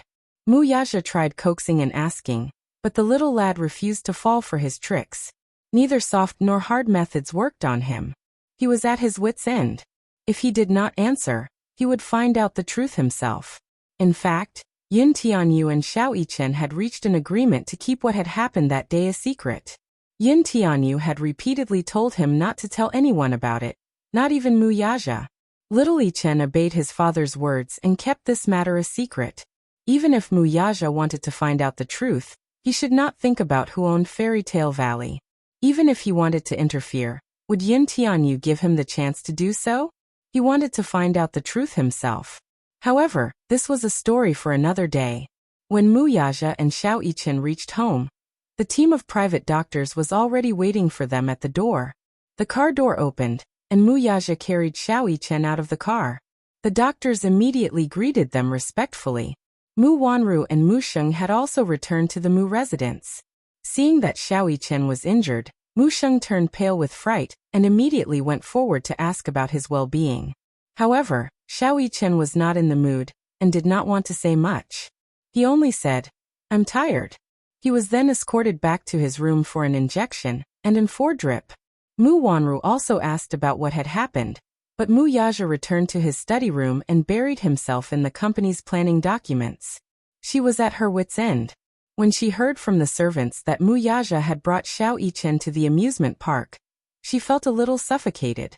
Late at night, Mu Wanru deliberately walked to the back garden and picked up the phone. A man's dejected voice came from the other end. Miss Mu, I'm sorry. The mission failed. What? This was the first thing she received when she picked up the call. Mu Wanru gritted her teeth in exasperation, but quickly suppressed her anger. Where is he? There was a few seconds of silence on the other end. Mu Wanru said irritably. Damn it, are you all trash? You can't even handle a 6-year-old child? Sorry to disappoint you. Why are you on the phone with me? Where is he? Mu Wanru asked coldly. There was another long period of silence on the other end. Suddenly he said, he's been caught. What? Mu Wanru cried out in shock. An inexplicable panic quickly spread in her heart. In a remote underground warehouse on the outskirts of Beijing, Li Hanlin unlocked the chains and Yin Tianyu followed closely behind him. Just as they stepped through the door, they vaguely heard a hoarse roar. Ah! Inside the warehouse, a man was chained to a wall pillar with his hands tied behind his back. His clothes were tattered, and there were many whip marks on them. He was trembling from the excruciating pain. His body was already riddled with scars and his face was covered in blood. It was hard to distinguish his facial features, but one could vaguely make out a pair of huge eyes that were staring in despair. The man in the suit raised the whip in his hand and continued to whip him. The man was in so much pain that he was barely breathing. He couldn't even make a complete and coherent sound. Chapter 475. Under such a brutal interrogation, the man's mouth was still sealed tightly, and he didn't spit out half a truth. Under the dim light, Yin Tianyu slowly walked to him and sized him up. Finally, he sat down on the chair Li Hanlin had brought over. He sat leisurely with his legs elegantly crossed. His thin body sank into the sofa leisurely. His delicate face was cold and indifferent. Even though he was still a child, no one could ignore the chilling aura emanating from his body. Between his brows, there was a sharp and intimidating aura. Although it was restrained, it could not hide the untamed edge, as if it were born from darkness. The whipping continued. Without his command, no one would stop. At this moment, the warehouse was dark and filled with a murderous aura. Yin Tianyu lowered his eyelashes. His pair of beautiful yet cold eyes did not look at the man. He was still in his own world. However, no matter how tragically the man was being whipped, Yin Tianyu's brows remained calm and unmoved. Gradually, the man's voice stopped. Li Hanlin slowly walked to his side and whispered, Director Yin, this man is not making any sound. Yin Tianyu calmly raised his eyes and looked at the unconscious man with cold eyes. He asked coldly, Is he dead? No. He just fainted from the pain. Oh. He calmly nodded his head. His thin lips curled into a treacherous and cold-blooded arc. Wake him up. Yes. Li Hanlin bowed and ordered his men to bring over a bucket of salt water. Moments later, the poor man who had finally fainted was splashed with a bucket of salt water. The pain woke him up again. The torture continued. Just kill me. Just kill me. Yin Tianyu turned a deaf ear to the man's pleas. It was as if what was happening before him had nothing to do with him. He did not even bother to look at the man. He did not say a word until the man fainted again. Li Hanlin walked to his side, and was about to ask him when he heard Yin Tianyu say, Put him on the floor. Okay. Li Hanlin placed him on the ground. Yin Tianyu slowly got up and walked to the man. He kicked him with the tip of his foot. Seeing that the man had indeed fainted, he could not help but frown. Why are you so stubborn? Looks like he's a professionally trained killer. He's very tight-lipped. I've interrogated him for so long and used so many methods, but I still couldn't pry his mouth open. Yin Tianyu glanced at the man's face and coldly said, It's him. You injured my brother's hand because of you. Yin Tianyu's lips curled into a sinister smile. You're not going to tell me, are you? All right, I'll play with him. With that, he ordered coldly, Fix his limbs to the wall.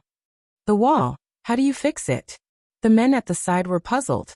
The wall was bare, and there was no fixed place. How could he tie her up? Giving him a sidelong glance, Yin Tianyu walked over and took out a sharp dagger from his waist. Use this. Everyone shuddered. What he meant was to use the dagger to pin the man's limbs to the wall. What a ruthless method. It was truly creepy for a child to think of such a torturous method. Chapter 476. This abandoned warehouse was mostly abandoned, but the tools used for construction were still there. Very quickly, a hammer was brought over. A few men in suits helped the unconscious man up, stabilized him against the wall, spread out his limbs, aimed the nails at his wrists and ankles, and exerted force. A loud bang was heard.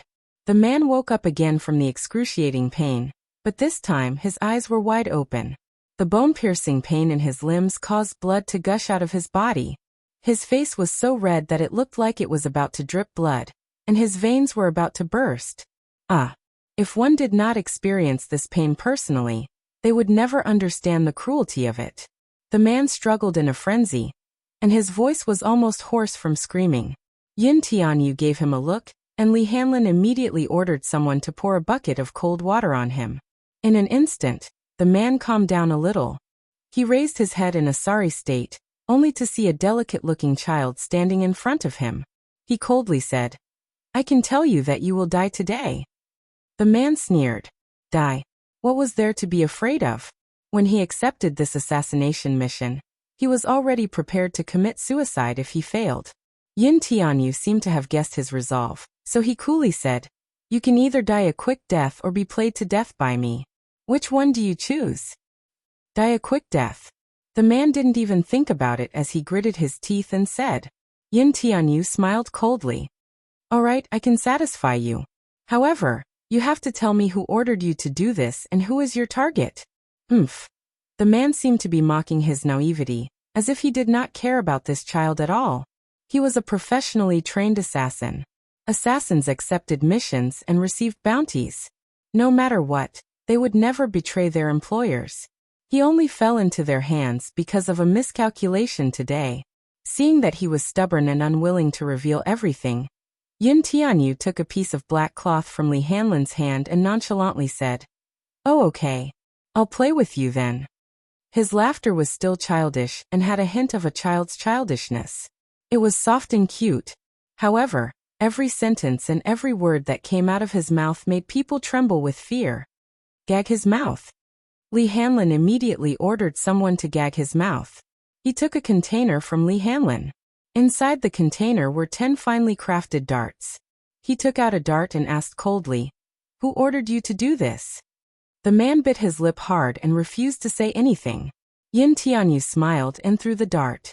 He was good at darts. Because of his health, he rarely went out since he was young. When he was at home and had nothing to do, he liked to play some games. This dart was one of them.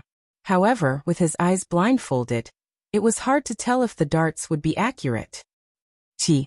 A muffled sound was heard. The dart went straight into the man's abdomen. The man groaned and tried to hold it in. However, in less than half a second, the expression on his face quickly cracked because of the indescribable pain. He suffocated for a moment, and his entire body convulsed. He was utterly defeated. These darts were no ordinary darts. The steel tip of the dart was stained with concentrated sulfuric acid. Chapter 477.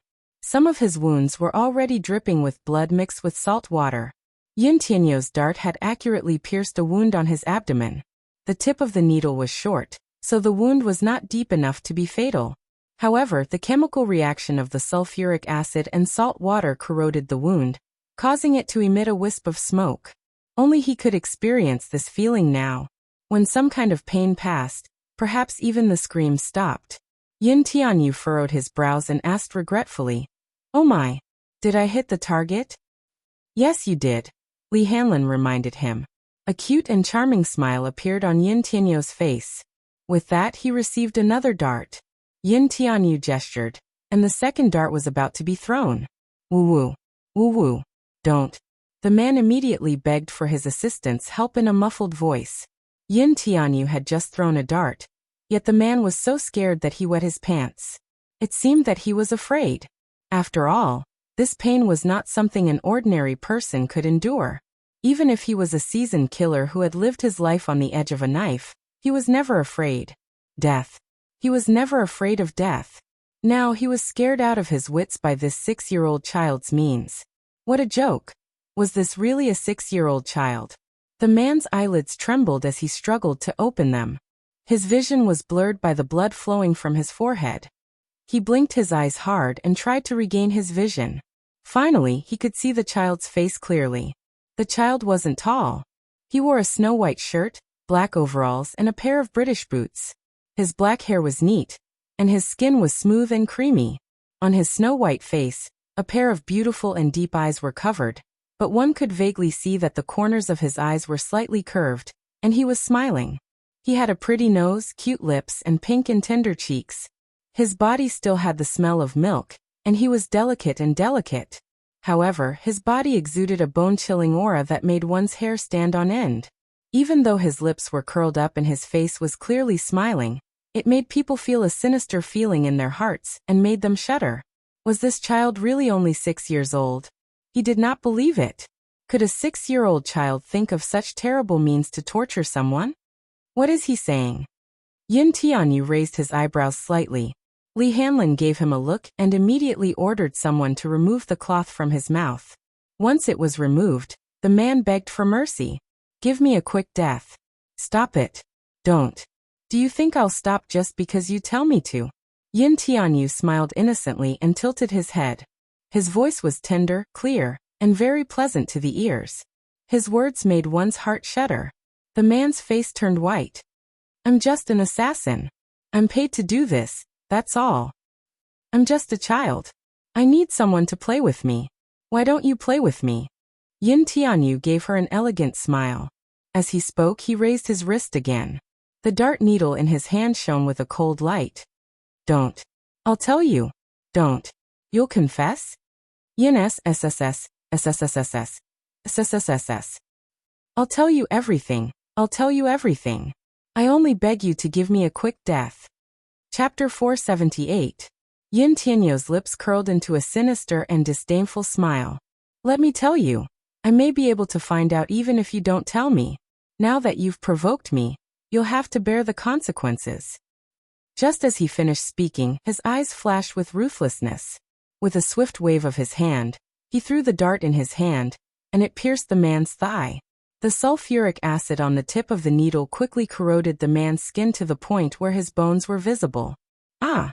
The man convulsed violently as if he had been electrocuted. He struggled madly. Swish! Another dart was thrown, and it accurately pierced his eye. Puff!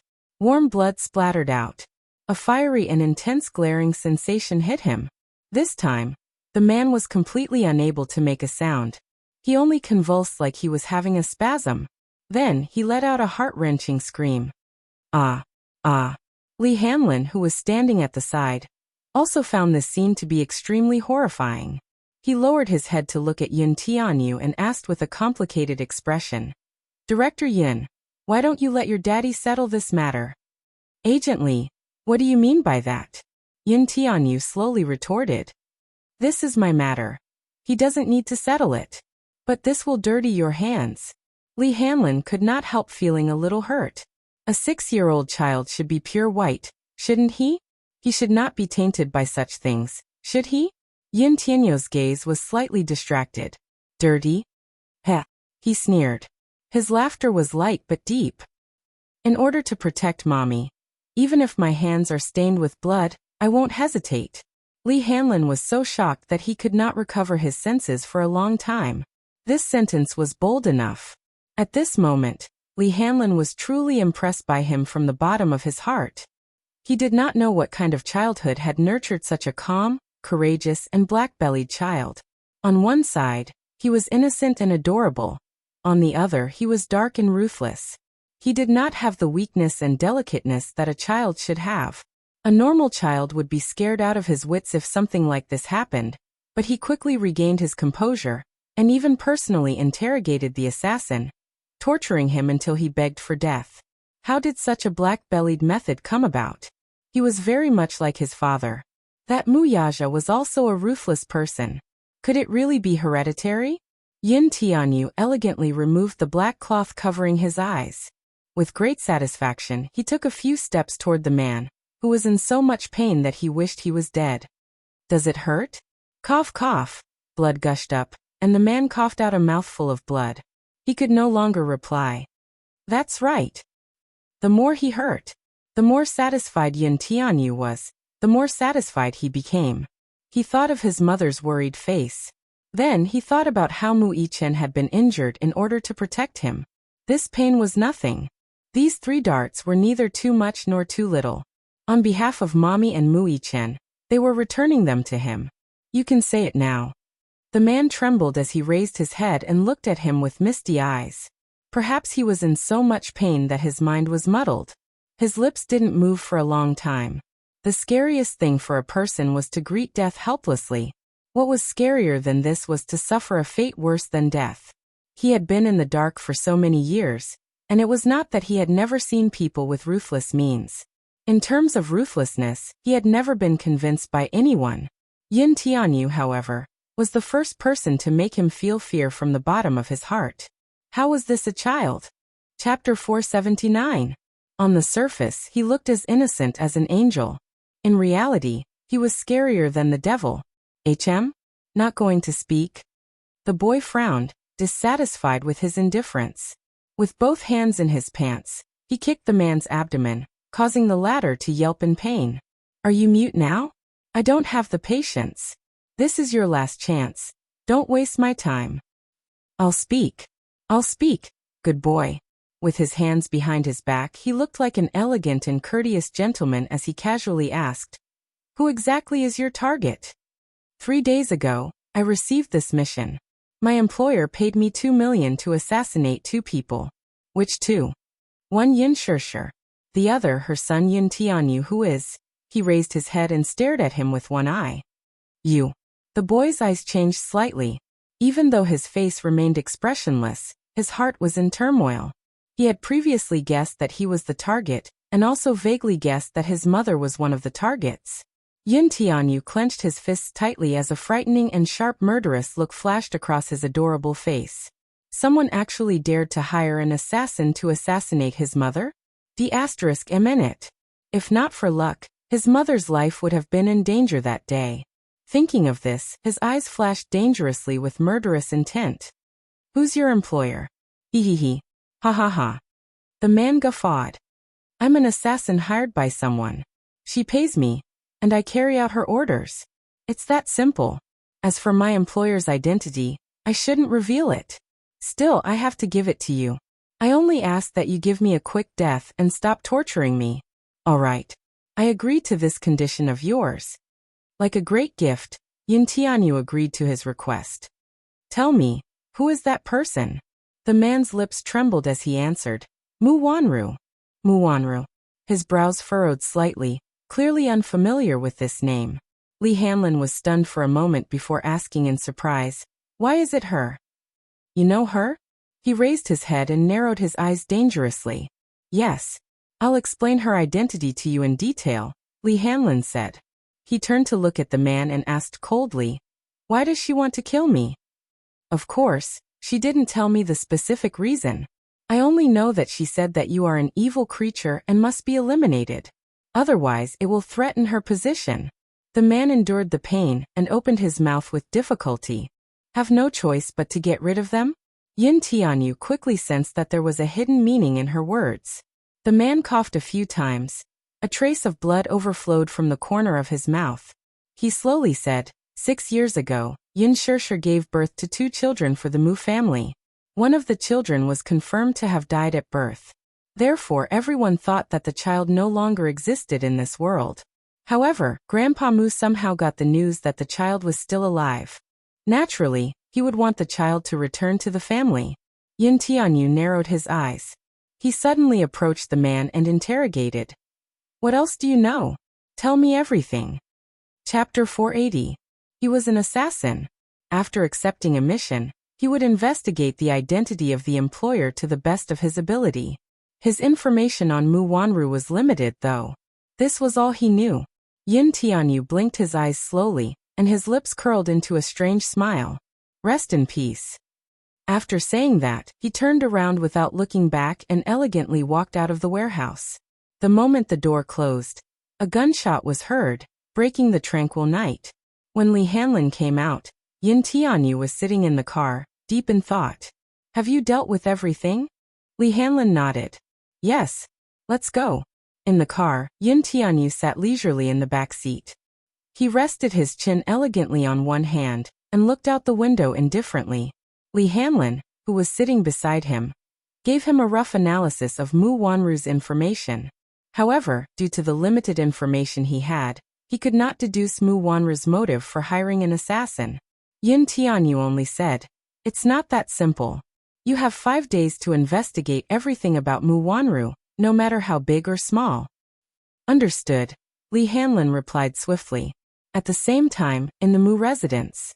In the study room, Mu Yaja sat at his desk and flipped through a thick stack of documents with his head lowered. Minyu, who was behind him, quietly waited and carefully observed his expression. That's all. Sir, all the information on Laji Holdings is here. Mu Yaja raised his eyes and furrowed his brows slightly. Since Xiao Yichen was injured, he naturally wanted to find out what had happened at the amusement park. However, due to the shooting incident, Fairy Tale Valley closed 3 hours in advance and evacuated all the visitors. They showed a perfect public relations attitude toward the media's interception of interviews, but they refused to talk about what had happened that day, even in the face of the public's doubts. The shooting incident was definitely a fatal blow to a public amusement park like the amusement park. Under normal circumstances, the media and the police would have already investigated this matter. But until now, the news about the shooting incident had been tightly sealed. Even the media could not intervene, so there were no reports. On the internet, some visitors posted on the forum. However, not long after these posts were posted, they were quickly deleted. Their accounts were also banned or even banned. Minyu investigated in secret, but due to Fairy Tale Valley's strict confidentiality measures, he didn't leak any information. He only vaguely found out that there was an attack on that day. As for the details of the incident, he did not know. Fairy Tale Valley was jointly controlled by Laji Holdings and Any Group. This N.E. Group didn't have a strong background, but Cola Wisdom had a strong background. Laji Holdings used to be a toy supplier on the verge of bankruptcy, until it was acquired by Hurricane Group a year ago. The board of directors was replaced, shares were divided, and the CEO was replaced. In a short period of time, they had rapidly risen to become the world-class DreamWorks Animation, the world's largest toy supplier. Their industrial chains were spread across North America, Europe, and Asia. However, the CEO who held 60% of the company's shares had a mysterious background. A toy supplier might not be surprising. However, the Hurricane Group behind them was not to be trifled with. Chapter 481. They controlled half of the world's arms market, and had close ties with various governments, mafia, and terrorist organizations. Their influence spanned across both the legal and illegal worlds, and they had an impressive mercenary corps. Perhaps this was not an intuitive feeling. In other words, Hurricane Group controlled 50% of the world's arms market. Out of every 100 guns in the world, 50 of them were produced by this group. Every war in the world required the signing of tens of billions worth of arms orders from the Hurricane Group's armory. It could be said that this arms group was so powerful that everyone feared it. Dishing Financial Group was powerful, but its business was huge. The Muse did not rely solely on clean means to reach where they were today. The power struggles behind them were intertwined. At a certain point, if they wanted to expand their influence, they would naturally involve the underworld. There were 2 big families in the capital. One of them was the Gu family, and the other, needless to say, was the Mu family. This Hurricane Group was not just a simple underworld organization, though. Every move of theirs could affect the world's situation. How could a toy company have a connection with such a huge arms group, though? I heard that the mysterious CEO of Laji Holdings is very young. After Hurricane Group acquired the company, he took over the board of directors. I feel that his background is not simple. He should be related to Hurricane Group in countless ways. Minyu said from the side. Mu Yaja frowned as he fiddled with the pen in his hand. Minyu, who was standing at the side, said with lingering fear. If word of the shooting incident at the amusement park gets out, Luji's reputation will surely suffer a devastating blow. Now that the news is sealed, even the police can't intervene. A toy company can't possibly have such power. Wuxia casually flipped through the documents. His gaze paused on a column of information. Luji Holdings Board of Directors, Li Hanlin. His gaze changed as the man's face flashed across his mind. This man had once appeared in Yun Tianyou's ward, and claimed to be the principal of Yun Tianyou's kindergarten. He had also met him at Fairy Tale Valley that day. He was one of the higher-ups there. Back then he was in a hurry and did not react in time. Now that he thought about it, he suddenly felt that something was amiss. Since he was one of the higher-ups in Luji Holdings, then Wuxia's gaze deepened. Who is this Li Hanlin? He is the highest-ranking director of Luji Holdings. He has a lot of power. Wuxia's heart skipped a beat as a suspicion suddenly arose in his heart. Even he couldn't help but be startled. He had some bold guesses about Yun Tianyou's identity. By the time Yun Tianyou reached home, the sky was already turning bright. It was close to dawn. He tiptoed around the entrance and carefully walked into the living room. Suddenly, the lights in the living room lit up. He was startled and stood rooted to the ground. Where did you go? On the sofa, Yun Shirshir looked at him angrily, as if she hadn't slept all night. Her face was tired, and her eyes were bloodshot. Chapter 482. Waiting for you. Yun Shirshir's voice was frosty. His coquetry seemed to have lost its effect at this moment. She asked angrily, Where did you go? I went for a walk in the courtyard. Yun Tianyou pinched the corner of his shirt uneasily. Like a child who had done something wrong. He was at a loss for what to do and trembled with fear. In fact, he had indeed done something wrong. Yun Shirshir coldly said, I went to the courtyard to look for you, but I couldn't find you. Yu, why did you lie to mommy? Mung. He was startled. He did not know when she realized that he was not around, nor did he know how long she had been waiting for him. When he left the house, he was very careful not to make any noise. He only left the house after ensuring that Yun Shirshir was asleep. When did she find out? Yun Shirshir stared at him unblinkingly. Her face was filled with anger and sadness. Not long after he left, she woke up with a start. She got up and went to his room to check if he was sleeping well, but when she turned on the light, the person on the bed was gone. She was scared out of her wits, but she did not dare to alarm Yun Yecheng. She searched everywhere by herself, and even went to the security room to check the surveillance footage. Only then did she realize that he had gotten into a car and left. Seeing that he got into the car casually without being dragged or struggling, she ruled out the possibility of him being kidnapped. She also noted down the car plate number, but since it was late at night, she thought that, given Yu Yu's character, he might be afraid that she would be worried and would return before dawn. Thus, she waited patiently in the living room. Yun Tianyou looked at her guiltily. Seeing her haggard and uneasy face, he nervously explained, Mommy, don't worry. Yu didn't do anything bad. Yu is just. He could not think of a reasonable explanation no matter how hard he thought about it. It was impossible for him to tell her the truth, too. He didn't even dare to confess his current identity to his mother. How could he dare to talk about what happened tonight? Yu, do you know that Mommy is worried about you? Yun Shirshir saw that he couldn't speak and knew that he wouldn't tell her the truth. She crouched down and put her arms around his shoulders. She was still traumatized by the attack at the amusement park. She was really afraid that something would happen to Yu again. Mommy, Yu made you worry. But Yu swears to you that Yu will never do anything to hurt Mommy.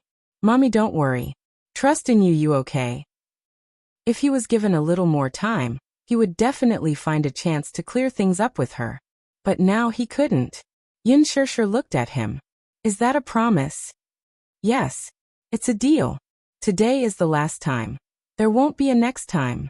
Yun Tianyou hugged Yun Shirshir's face and gave her a peck as he consoled her. Mommy, Yu wants to keep what happened today a secret. I can't tell you. When the time is right, Yu will come clean with Mommy. Mommy, give Yu some time, okay? Yun Shirshir was tickled by Yun Tianyou's serious expression. How could he still say that the time was right? All right. Mommy is relieved to see that you are safe and sound. But today is the last time. There won't be a next time. Yin Shirshir warned him unhappily. Chapter 483. After all, Yu was different from other children. He had his own way of thinking. Hence, she carried Yu into the bedroom. As usual, Yin Shirshir lay on the bed and read him a fairy tale.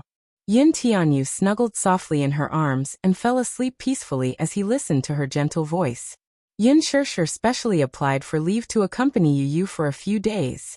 She also brought him and Yin Yecheng on a vacation for a few days. It was peaceful for a few days. When she returned to the training class, Qin Zhou informed her that she could successfully graduate early due to the movie schedule. The morning passed peacefully. It was not until noon that an uninvited guest arrived. It was Qian Xiaohua, whom she had met at the restaurant some time ago. In the office, Yin Shirshir saw him and subconsciously wanted to leave. Qian Xiaohua was not going to let her off so easily. He hurriedly blocked her way at the door with a pleading look on his face. Miss Yin, please don't misunderstand. I'm not here to have any improper thoughts about you. It's just that I need your help with something. You have to help me. Yin Shirshir did not let down her guard as she eyed him warily. He knew that he must have left a bad impression on her previously, so he bowed deeply to apologize. Miss Yin, please forgive me for my rudeness and offense last time. I know that I'm in the wrong. I hope that you won't stoop to my level, and won't stoop to my level.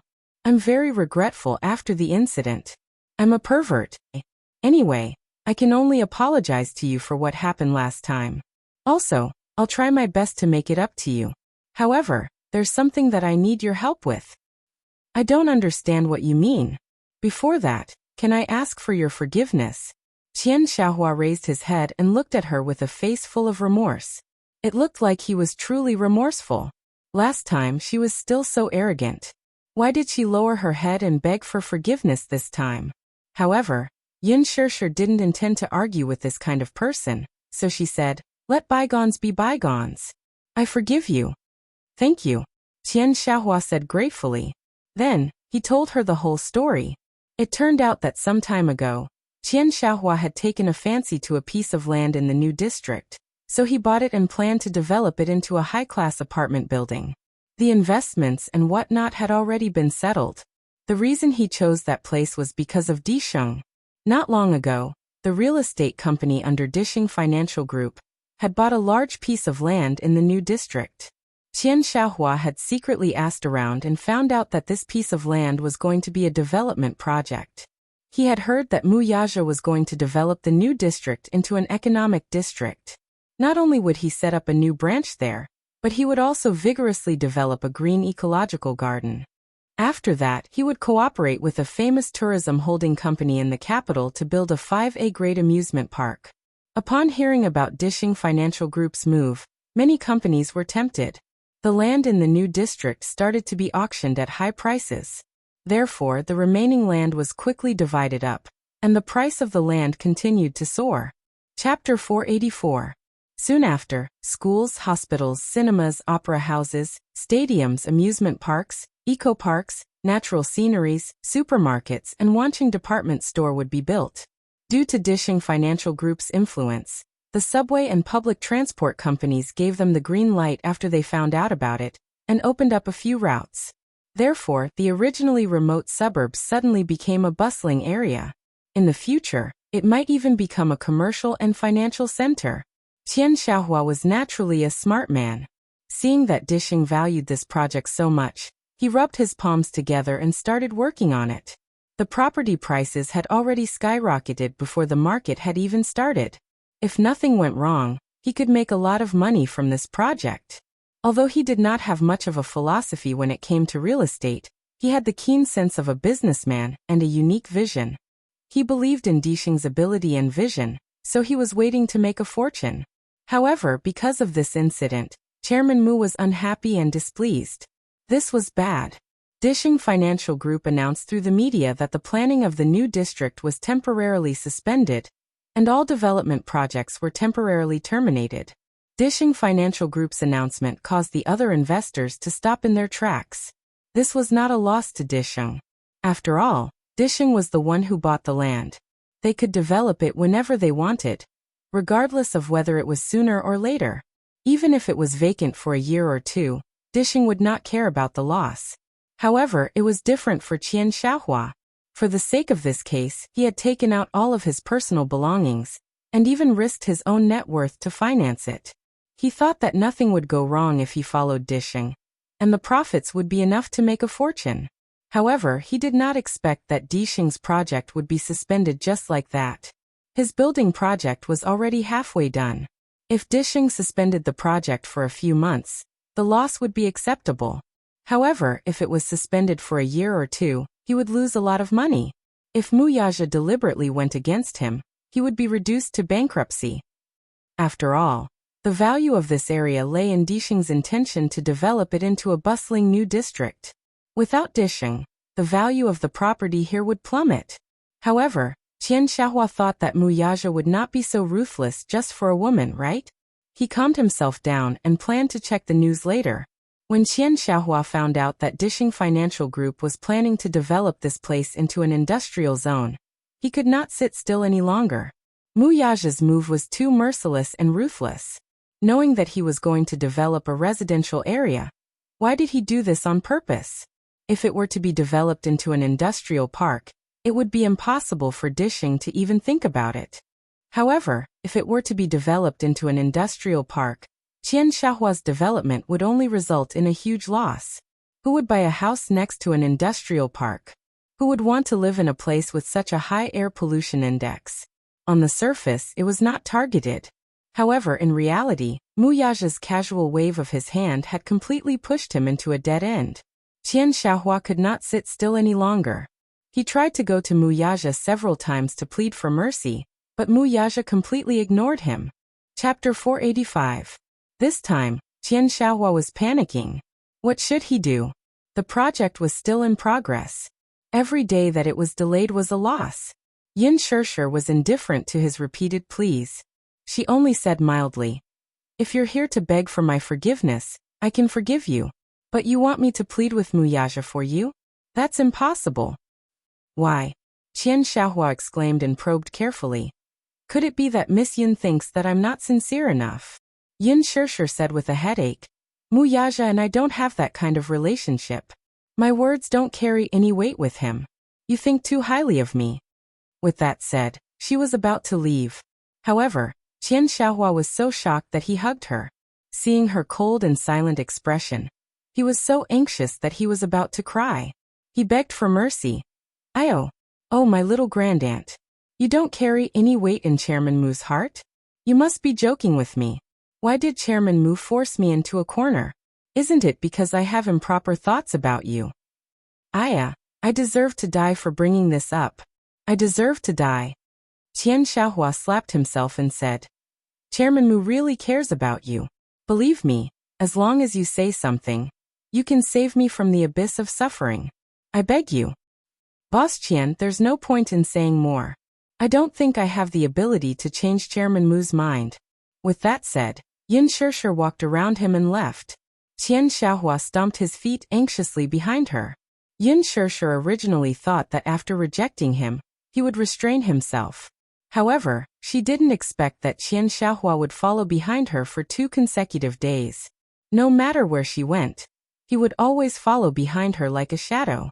On the way home, she saw a car following closely behind her in the rearview mirror. She didn't need to guess to know that Qian Xiaohua was following her. Yin Shirshir was annoyed by him and got out of the car.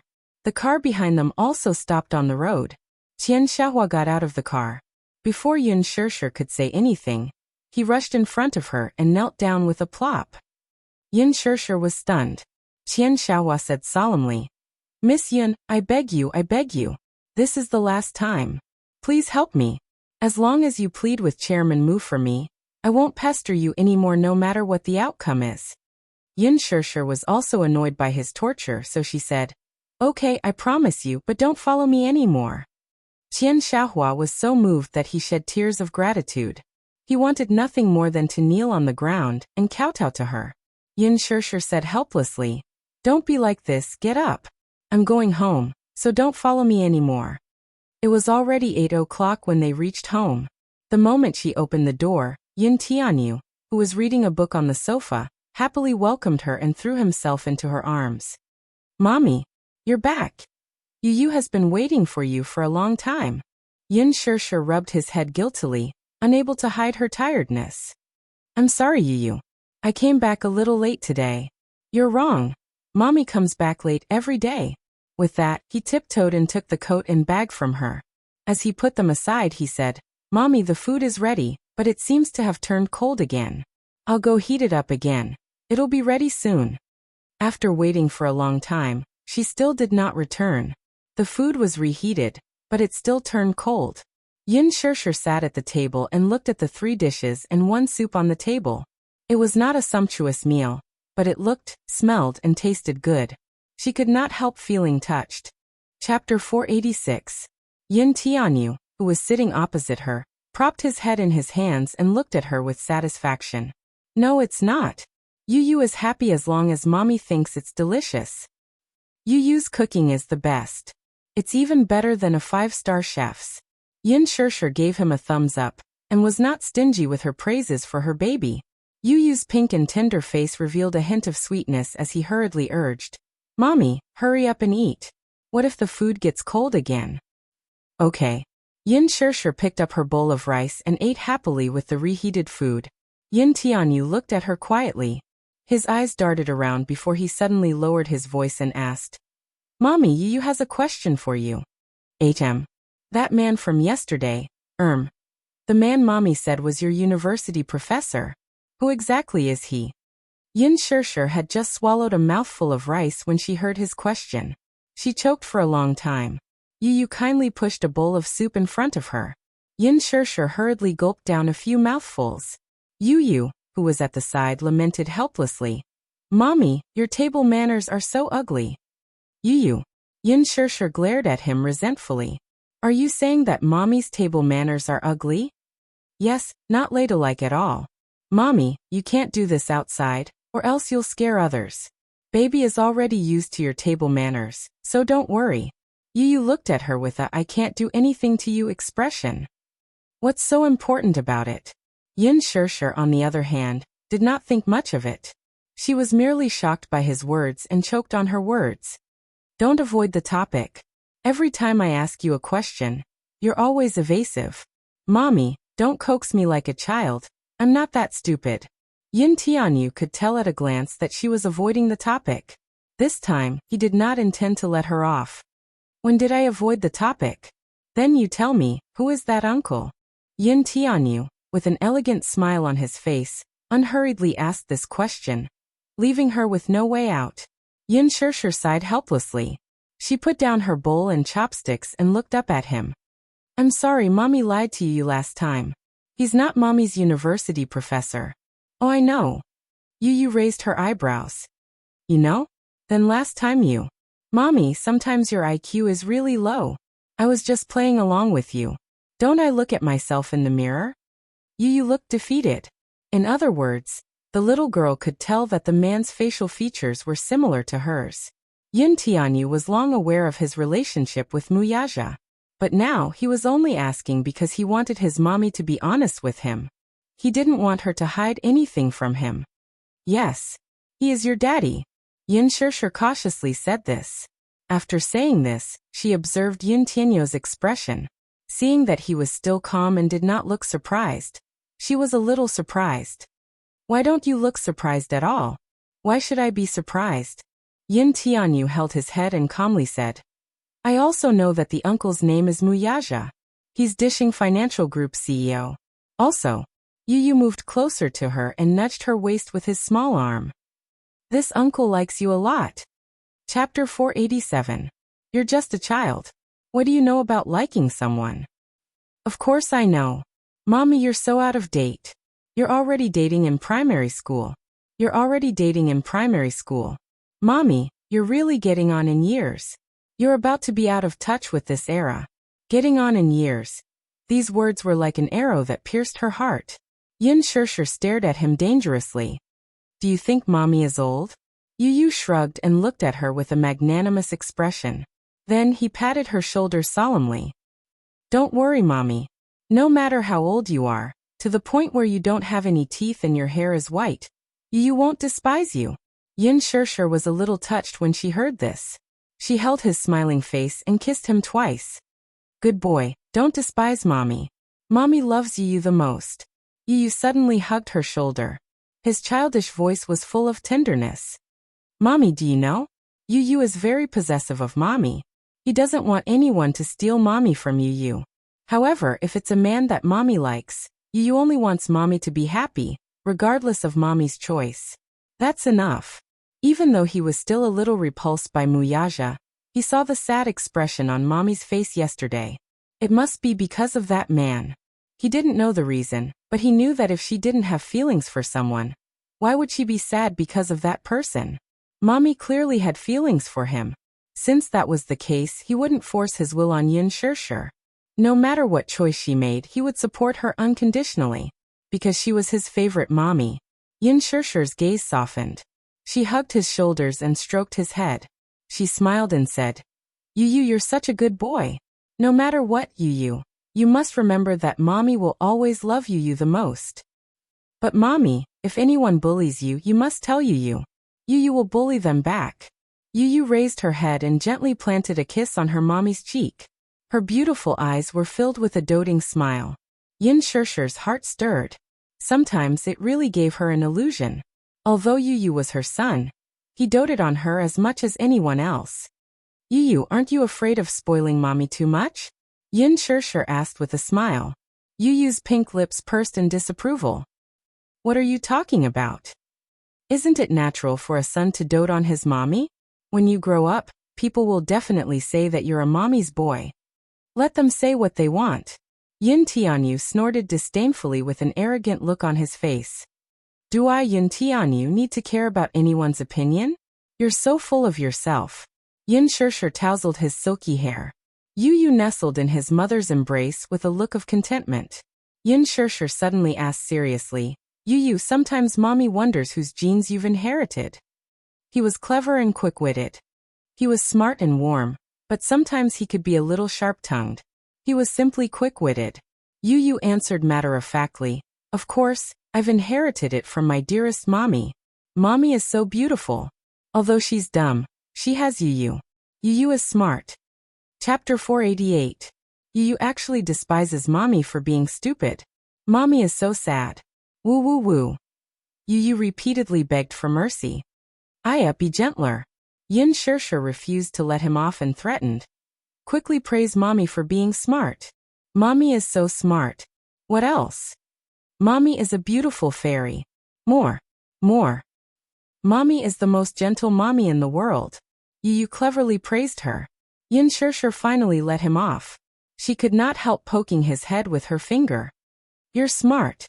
Aya, Mommy, quickly eat. Yu go collect the clothes. Yu urged. He then got off her body and ran to the balcony to collect the clothes.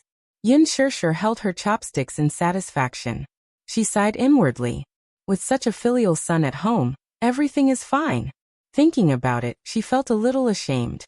Thus, after dinner, Yin Shirshir carried the bowls to the kitchen to wash them. Yu kept the clothes in the wardrobe and went to the kitchen. He obediently carried a stool over and stood beside Yin Shirshir. Mommy, let's wash them together. Okay. You're in charge of washing the dishes, and I'll be in charge of wiping them. We'll split the work. Okay. Thus, the mother-son pair chatted in the kitchen while washing the dishes. It was extremely comfortable. After washing the dishes, the two nestled on the sofa and watched TV for a while. Yin Tianyu suddenly thought of the movie and asked curiously, Mommy, when will the movie you're acting in start shooting? The day after tomorrow. Yin Shirshir thought for a while.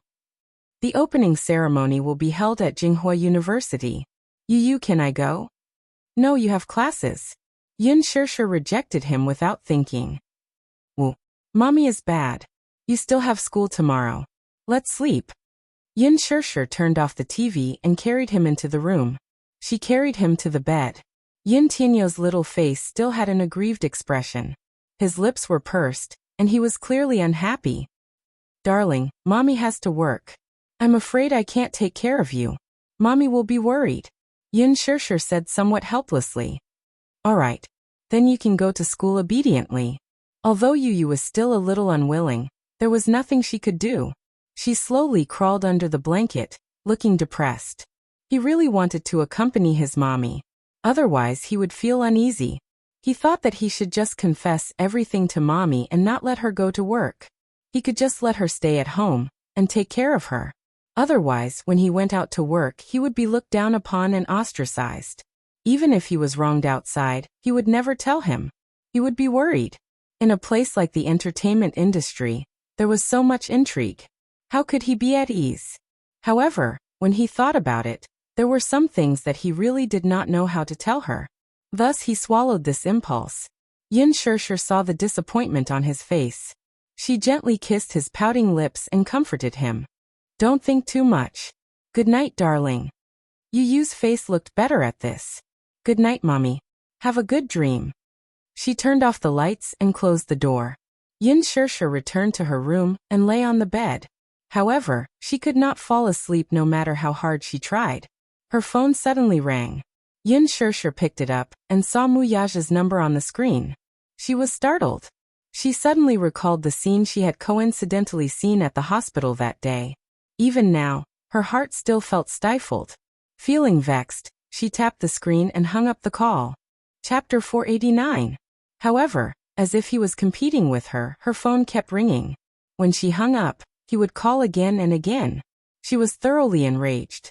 She picked up the call and asked angrily, "What exactly do you want? Come out." The man's voice was filled with anger after being hung up on more than 20 times. Yin Shirshir was perplexed and asked unhappily, "It's the middle of the night. Why are you acting crazy?" "I'm outside your house." Yin Shirshir was shocked. She walked to the window and saw an Aston Martin parked outside.